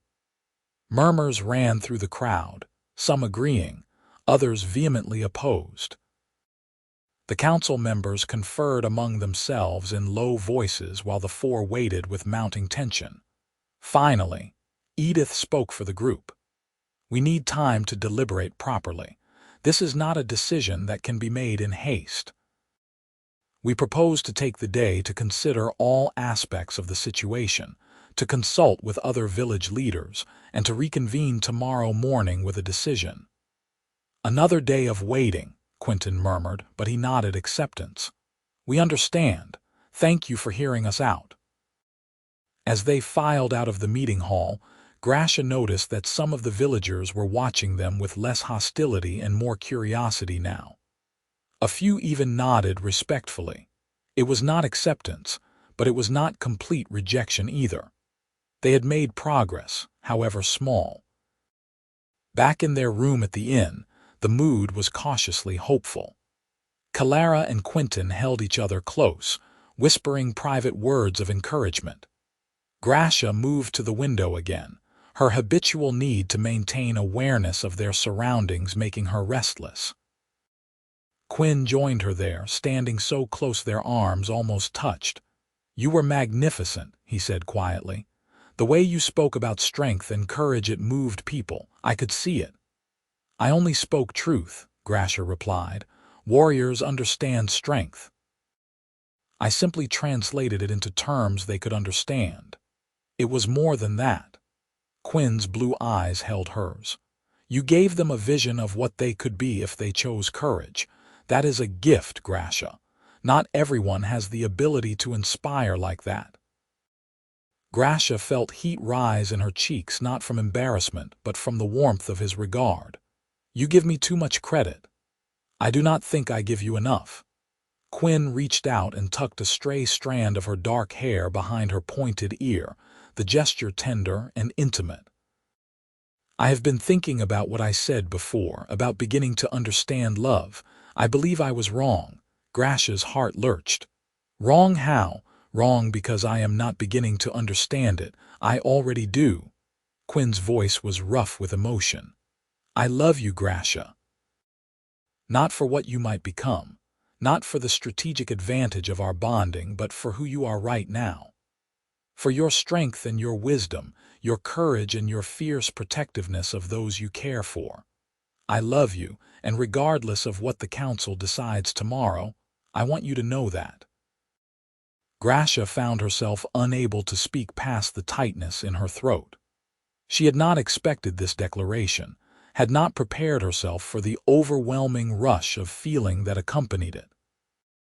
But she recognized the truth of what she felt in response, not just respect or affection, but something deeper and more binding. "I love you too," she whispered, the words feeling both strange and right on her tongue. "I did not think I could. I thought my heart was too scarred by war, too hardened by loss. But you have shown me that there is always room for new growth, even in damaged soil." Quinn pulled her into his arms then, and she went willingly, letting herself be held with a gentleness she had rarely known. Behind them, she heard Kelara make a sound of joy and Quinton's low chuckle of satisfaction. But she was focused entirely on the man holding her, on the steady beat of his heart against her ear, on the sense of belonging that she had not known she needed until this moment. They spent that day in quiet companionship, the four of them talking about everything and nothing, making plans for a future that might never come while simultaneously pretending that tomorrow's judgment did not hang over them like a sword. As evening fell, Martha Kren appeared at their door with a basket of food and a determined expression. "The council is still deliberating," she reported, settling into the room's single chair as if she owned it. "Henderson is pushing hard for exile or imprisonment, but he is losing ground. Edith and Thomas Garrett are leaning toward acceptance with conditions. The other two are undecided." "What kind of conditions?" Quinn asked. Martha smiled slightly. "That you remain in the valley under periodic observation, that you serve as points of contact with the mountain clan if needed, that you make yourselves available to answer questions and help educate the village about orcish culture. Basically, they want proof of good faith through ongoing interaction rather than just allowing you to disappear into isolation." "That seems reasonable," Kelara said hopefully. "We would be willing to do all of that." I thought you might be. Martha's expression turned serious. But you should know that even if the council accepts you, not everyone in the village will. There will be those who see you as threats or abominations. You will face hostility, possibly violence.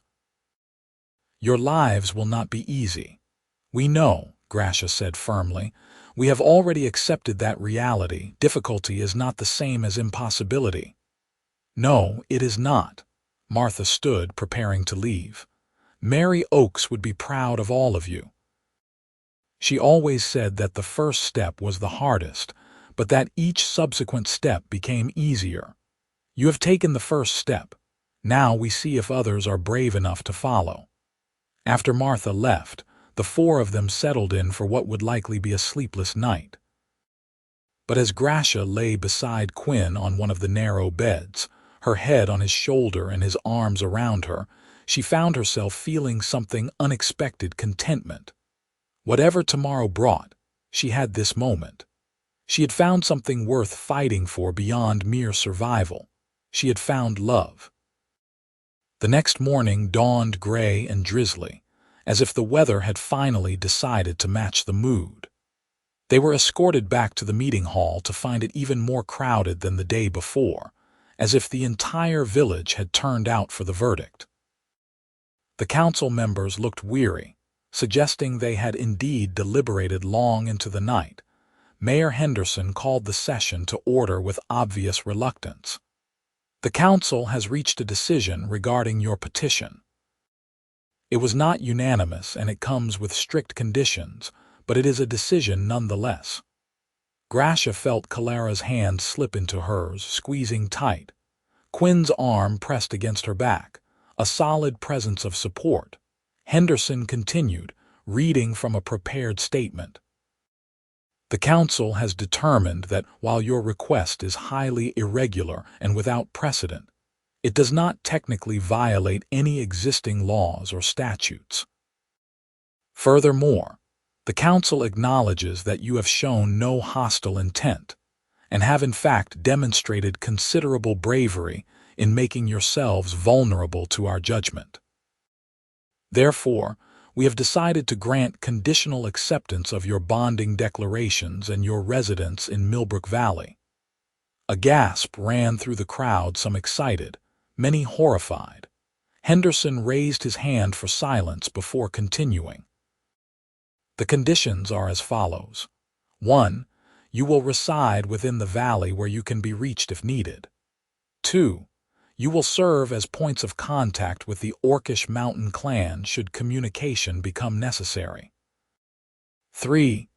You will make yourselves available for periodic meetings with village representatives to address concerns and questions. 4. You will commit to causing no harm to village residents and will intervene to prevent harm if other orcs threaten the valley. And 5. You will accept that this acceptance is provisional and may be revoked if circumstances change or if you violate these terms. Do you accept these conditions? Quinton was the first to respond. We do, gratefully and with full commitment to honoring them. The others quickly added their agreement, voices overlapping in their eagerness to accept what they had barely dared hope for. Grasha felt tears on her cheeks and was not ashamed of them. They had done it. Impossibly, against all odds, they had taken the first step and survived. But Henderson was not finished. There is one more matter. The council has determined that formal bonding ceremonies should be held publicly to make clear the legal and social nature of these unions. We propose to host such ceremonies 1 week from today, giving time for preparations and for the village to adjust to this new reality. Are you willing to wait? We are, Kelara said firmly. We want everything to be official and recognized. A week is not too long to wait. The council members nodded, and Henderson dismissed the session with visible relief at having made it through without violence or riot. As they left the meeting hall, villagers pressed close with reactions ranging from cautious welcome to open hostility. But there was also Martha, smiling broadly, and Edith offering quiet congratulations. Thomas Garrett even clapped Quinn on the shoulder in grudging respect. "You actually did it," he said. "You mad fools actually convinced them." "We convinced some," Quinn corrected, "but it is a start."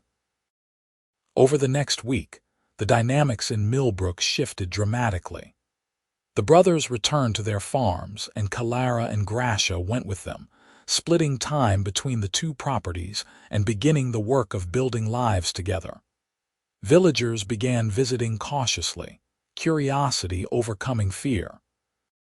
Children especially were fascinated by the orc women, asking endless questions about tusks and pointed ears and life in the mountains.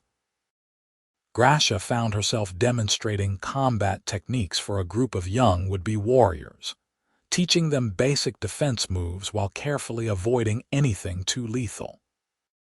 Kelara worked alongside Quinton in his fields, learning farming techniques while teaching him orcish methods of soil enrichment.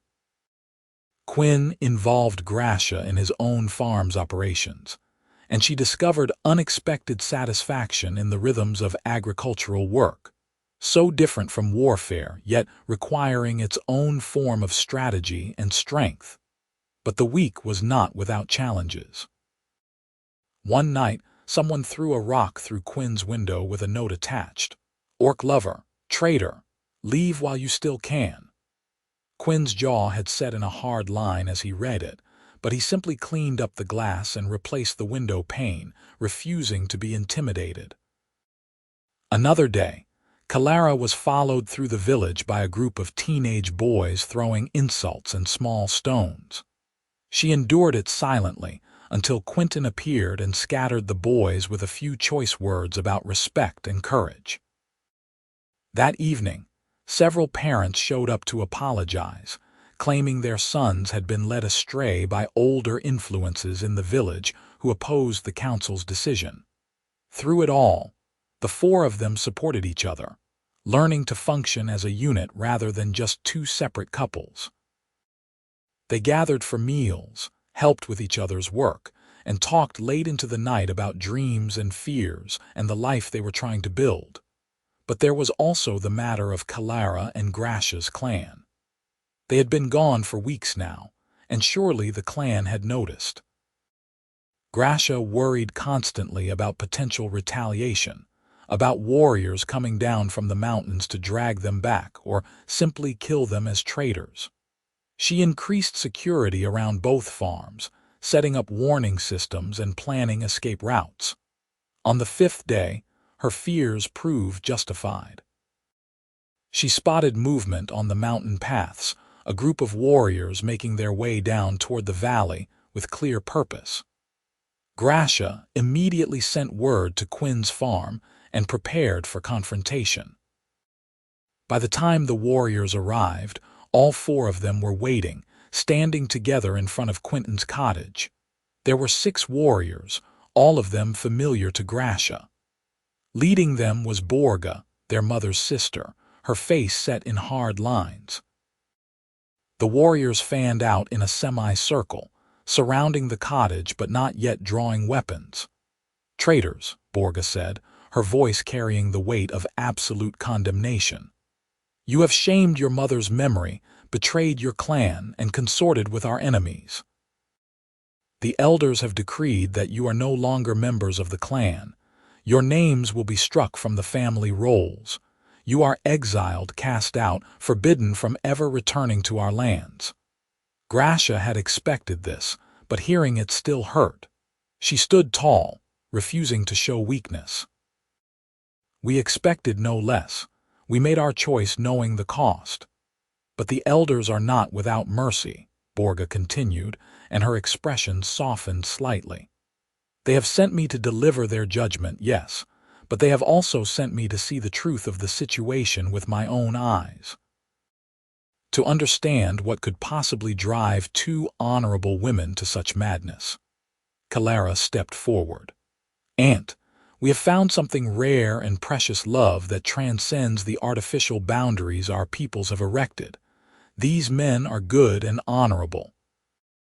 They have shown us that not all humans are our enemies, and they have risked everything to stand with us. Can you look at us and truly say we are wrong to choose them?" Borga studied them all for a long moment, her warrior's gaze assessing and sharp. Her eyes lingered on Quinton's protective stance beside Kelara, on Quinn's hand resting on Grasha's shoulder, on the way the four of them stood together as a unified front. Finally, she spoke again, her voice quieter now. "I see people who have made a choice and are willing to face the consequences. I see courage, though I question the wisdom, and I see—" She paused, something almost like pain crossing her features. "I see what your mother would have wanted for you, freedom to choose even if that choice leads to hardship." "You knew her well," Grasha said quietly. "Does it dishonor her memory for us to seek peace?" "No," Borga admitted, "and it clearly cost her. Your mother died fighting, yes, but she fought to protect the clan's right to exist, not to perpetuate endless war. She would have understood what you are trying to do, even if I struggle with it." She looked at the human men then. Are you truly committed to these women? Will you stand with them against both your people and ours?" "We will," Quinton said firmly. "We have already faced our village's judgment and been accepted with conditions. We are bonding publicly in 2 days, making our commitment official in both cultures." Borga nodded slowly. "Then know this. While you are exiled from the clan, you are not enemies. If you need aid that does not compromise the clan's safety, send word. I cannot promise the elders will approve, but I will advocate for you when possible." She turned back to her nieces. "And know that I will miss you both. You were among our finest." Tears streamed down Kelara's face. "Thank you, Aunt. Your understanding means more than you know." The warriors departed as silently as they had come, disappearing back into the mountain paths. Grasha watched them go with mixed emotions, grief for what was lost, but also relief that the confrontation had been more merciful than feared. They were truly exiled now, cut off from their past, but they were alive and together and still had the chance to build something new.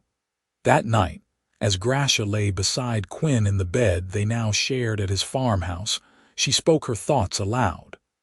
"I thought I would feel more lost. Clan has been everything to me my whole life, but instead I feel almost free, as if I have been released from obligations I did not choose, to pursue a path that is truly mine." Quinn pulled her closer. "That is what love does, I think. It gives us the courage to become who we truly are, rather than just fulfilling the roles others assign to us." "When did you become so wise?" Grasha teased gently. "When I met a warrior woman who taught me that strength comes in many forms, and that the strongest choice is often the hardest one." Quinn kissed her forehead tenderly. "In 2 days, you will be my wife. That still seems impossible." "Impossible things have a way of becoming real when people are brave enough to reach for them," Grasha replied, echoing the philosophy that had brought them all to this point. The bonding ceremony was held in Millbrook's village square on a surprisingly beautiful morning, with clear skies and warm sunshine that seemed to promise good fortune. Nearly the entire village turned out, though their reasons varied widely, some to celebrate, some to witness history, and some to judge and criticize. Martha Kren had taken charge of preparations, organizing the event with military efficiency. She had researched both human and orcish bonding traditions, and somehow managed to blend elements of both into a ceremony that honored both cultures. An altar had been constructed in the center of the square, decorated with wildflowers and traditional orcish symbols painted on cloth. Quinton and Kelara were first to exchange their vows. They stood before the assembled crowd, hands joined, and spoke promises of love and loyalty that brought tears to many eyes. Quinton's voice was clear and strong as he pledged himself to Kelara, promising to stand with her against all who would oppose them, to honor her strength while treasuring her gentleness, and to build a life worthy of the courage she had shown in choosing him. Kelara's vows were equally moving. She spoke in both the common tongue and in Orcish, her words translated by Grasha for those who did not understand.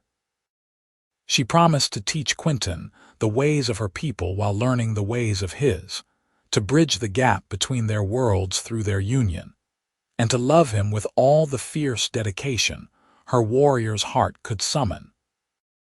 When they sealed their vows with a kiss, the crowd erupted in mixed reactions, cheers and applause from some, stony silence from others, but no outright violence or disruption.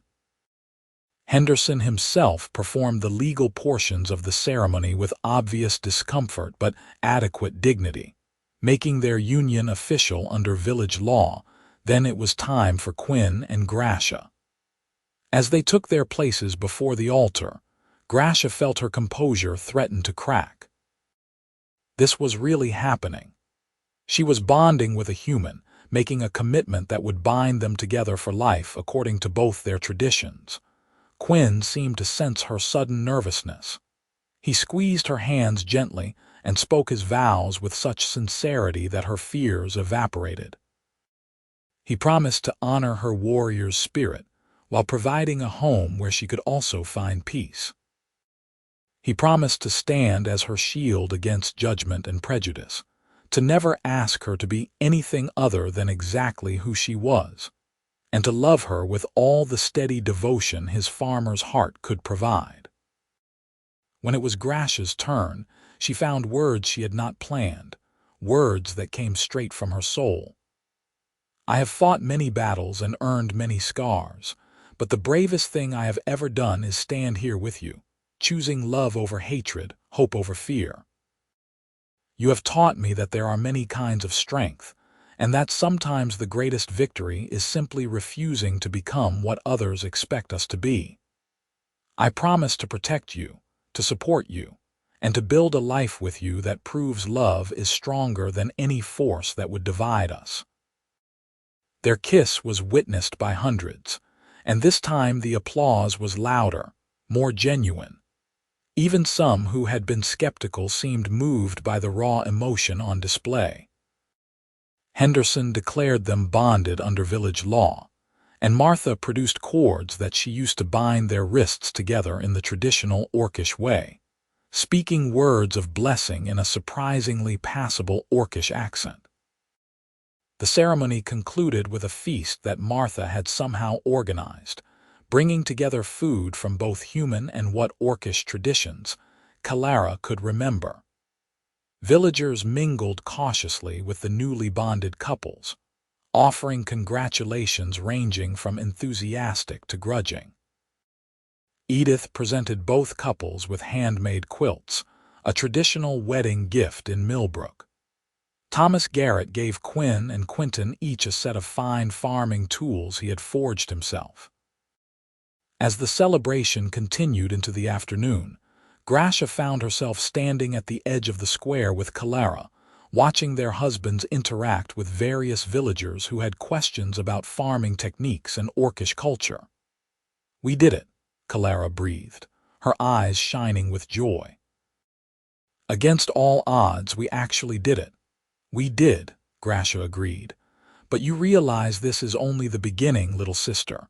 We have a lifetime of work ahead of us, proving that this choice was right. Building bridges between our peoples will take more than one ceremony." "I know," Kelara said. "But every great journey begins with a single step. Today, we took that step together, publicly and with honor. Whatever comes next, we face it as bonded couples with the strength of our unions to sustain us." Grasha pulled her sister into a fierce embrace. "Mother would be proud of you. Of us both. We honored her memory by choosing courage over comfort. As did you, by following me into this madness when you could have simply dragged me back to the mountains," Kelara replied. "Thank you, sister, for everything." They were interrupted by their husbands, who came to claim them for a traditional bonding dance. As Grasha moved through the steps with Quinn, aware of Kelara and Quinton dancing nearby, she felt a profound sense of rightness settle over her. This was where she was meant to be. Not on a battlefield, not in a clan camp, but here, building something new with people she had chosen to love. The celebration lasted until well after dark, with music and dancing and more food than seemed possible. As the evening drew to a close, the two couples prepared to depart to their respective homes. But before they left, Martha pulled them aside with tears in her eyes. "Mary would be so proud," she said, her voice thick with emotion. She dreamed of this day when humans and orcs might find common ground through simple human connection. "You have made her dream real. Never forget that when the hard times come, and they will come. But you have proven that it is possible, and that is a gift beyond measure." "Thank you," Quinton said, embracing the old woman who had been such a crucial ally, "for everything you have done to make this possible." "I only helped you do what you were brave enough to attempt," Martha replied. "The credit is yours. Now go. Enjoy your bonding night, and tomorrow begin the work of building your lives together." Grasha and Quinn returned to his farmhouse as the stars emerged in the clear night sky.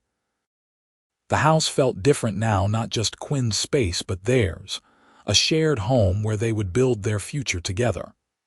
As they crossed the threshold, Quinn swept Grasha into his arms with surprising strength, carrying her inside in the traditional human manner. "What are you doing?"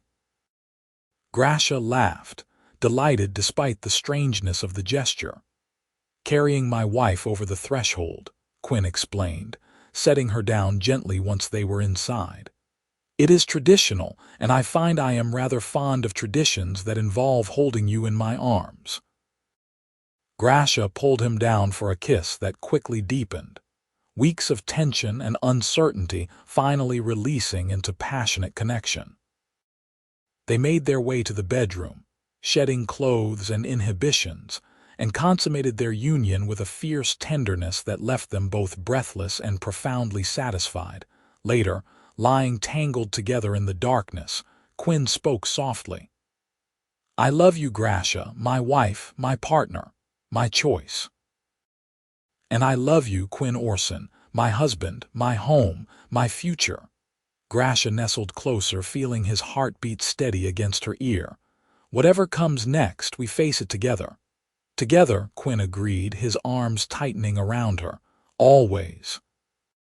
The weeks following the bonding ceremony brought unexpected developments.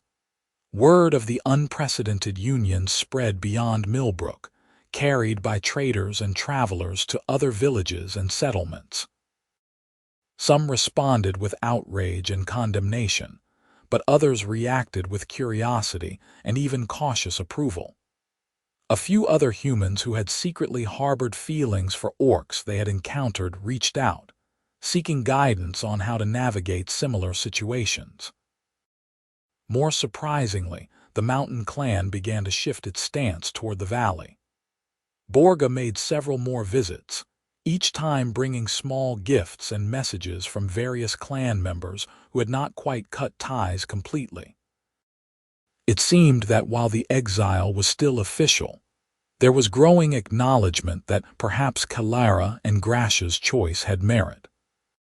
3 months after the bonding ceremony, a formal delegation arrived from the clan, not warriors this time, but elders and clan leaders seeking to discuss trade agreements and mutual defense pacts.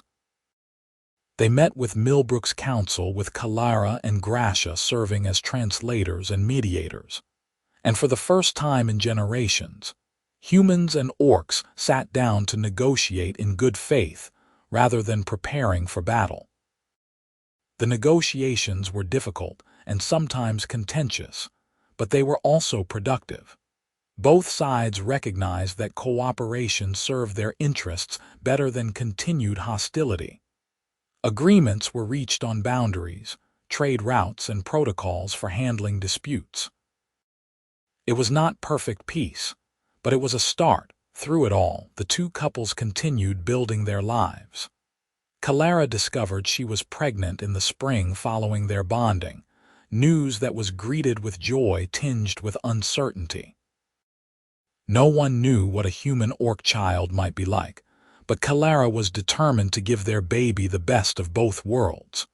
Quinton was equally excited and terrified, but he threw himself into preparing for fatherhood with his characteristic thoroughness. Grasha and Quinn were not yet expecting children, but they found deep satisfaction in their partnership. Grasha's warrior skills proved invaluable when bandits threatened the valley, and she organized a defense force that combined human and orcish fighters for the first time. Quinn's farm prospered under their joint management, and he taught Grasha farming techniques while learning combat skills from her, a balance that served them well. One evening, about a year after their bonding, the four of them gathered at Quinton's farm for dinner as had become their weekly custom.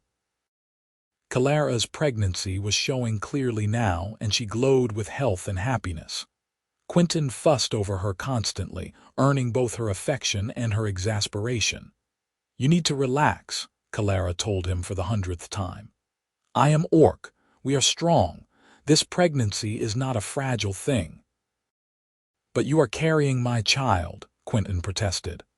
"My precious, impossible, miraculous child. Allow me to worry." "You worry enough for both of us," Kelara teased, but she kissed him fondly. Quinn and Grasha exchanged amused glances. "We should place bets on how overprotective he will be once the baby is born," Quinn suggested.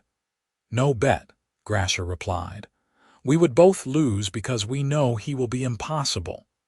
They all laughed, the sound easy and warm in the comfortable space they had created. As dinner progressed, conversation turned to the upcoming harvest and plans for the following year. There was talk of expanding the farm, possibly hiring help now that relations with the clan had improved, and young orcs were seeking work opportunities in the valley. "It is strange to think how much has changed in just a year," Kelara observed.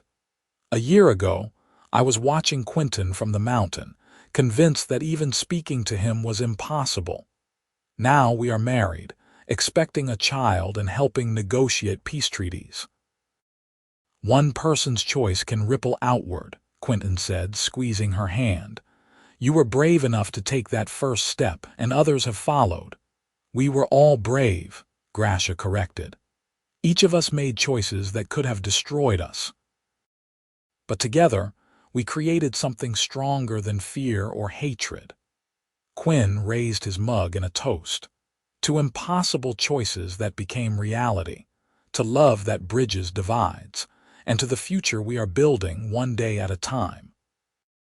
They all drank to that, and the evening continued in companionable peace. Later, as Grasha and Quinn walked home under a canopy of stars, Quinn spoke thoughtfully. "Do you ever regret it? Leaving the clan, giving up the life you knew?"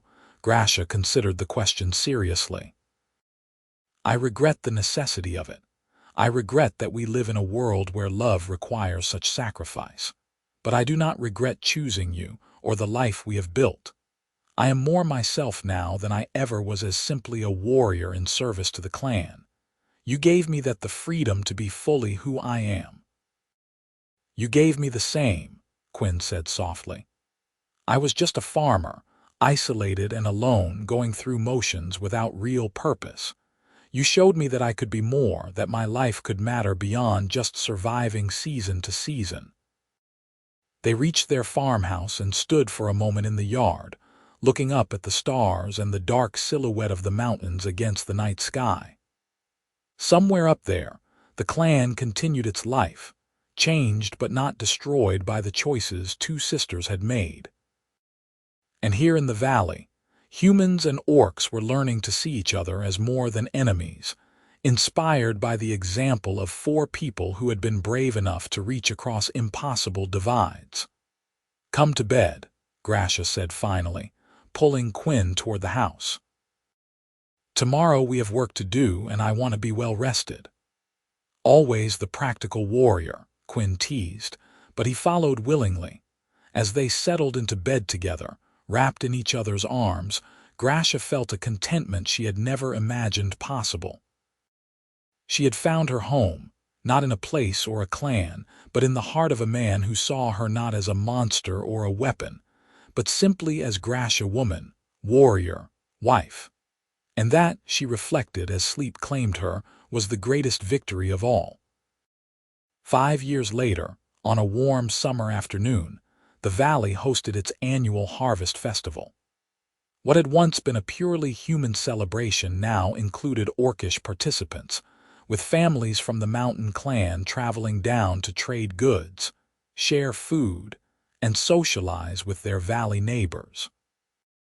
Children of both species played together without the fear and hatred their parents had grown up with, and several more human-orc bonding ceremonies had taken place, each one a little easier than the last. Kelara and Quinton's daughter, a remarkable child named Maya with green-tinted skin, small tusks, and her mother's gentle spirit combined with her father's quick mind, ran through the festival grounds with a pack of mixed human and orc children.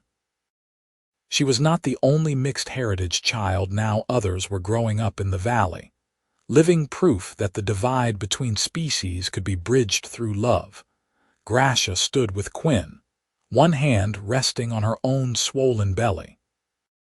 She was 6 months pregnant with their first child, and the knowledge filled her with a joy she had never anticipated. Quinn's hand covered hers, his thumb rubbing gentle circles over the place where their child grew. "Are you happy?" he asked, though he surely knew the answer. "Profoundly," Grasha replied, "though I never imagined happiness could look like this, nor did I. But I am grateful every day that you were brave enough to walk down from that mountain." Quinn kissed her temple tenderly. Across the festival grounds, they could see Kelara and Quinton demonstrating traditional orcish dance steps to a group of fascinated villagers. Martha Kren sat nearby, supervising a group of children who were learning to weave baskets using both human and orcish techniques. Borga, who now served as the primary liaison between the clan and the valley, was deep in discussion with Mayor Henderson about expanding trade routes. "You think they know?" Kelara had asked Grasha just that morning. "Do Quinton and Quinn understand how much they risked by choosing us? How easily this could have gone so wrong?" "They know," Grasha had replied, "but they chose to believe in possibility rather than probability, and in doing so they helped create a new reality for all of us." Now, watching the festival, watching humans and orcs interacting with increasing ease and comfort, Grasha understood that their personal love stories had become something larger. They had not just found happiness for themselves, but had opened doors for others, proven that change was possible, and demonstrated that love truly could bridge any divide if people were brave enough to try. "What are you thinking?" Quinn asked, noticing her distant expression. "I am thinking that we did it," Grasha said simply. "When Kelara first told me she wanted to meet you and Quinton, I thought it was madness, impossible, certain to end in disaster, but we did it anyway, and look what we created." Quinn followed her gaze across the festival, seeing what she saw: a community transformed, barriers crumbling, a future opening up that their parents' generation could never have imagined. "Your sister was right," he said. "Someone had to be brave enough to take the first step. I am honored that we were those people." "As am I," Grasha agreed. Their daughter would be born as autumn turned to winter, and she would grow up in a world fundamentally different from the one her parents had known.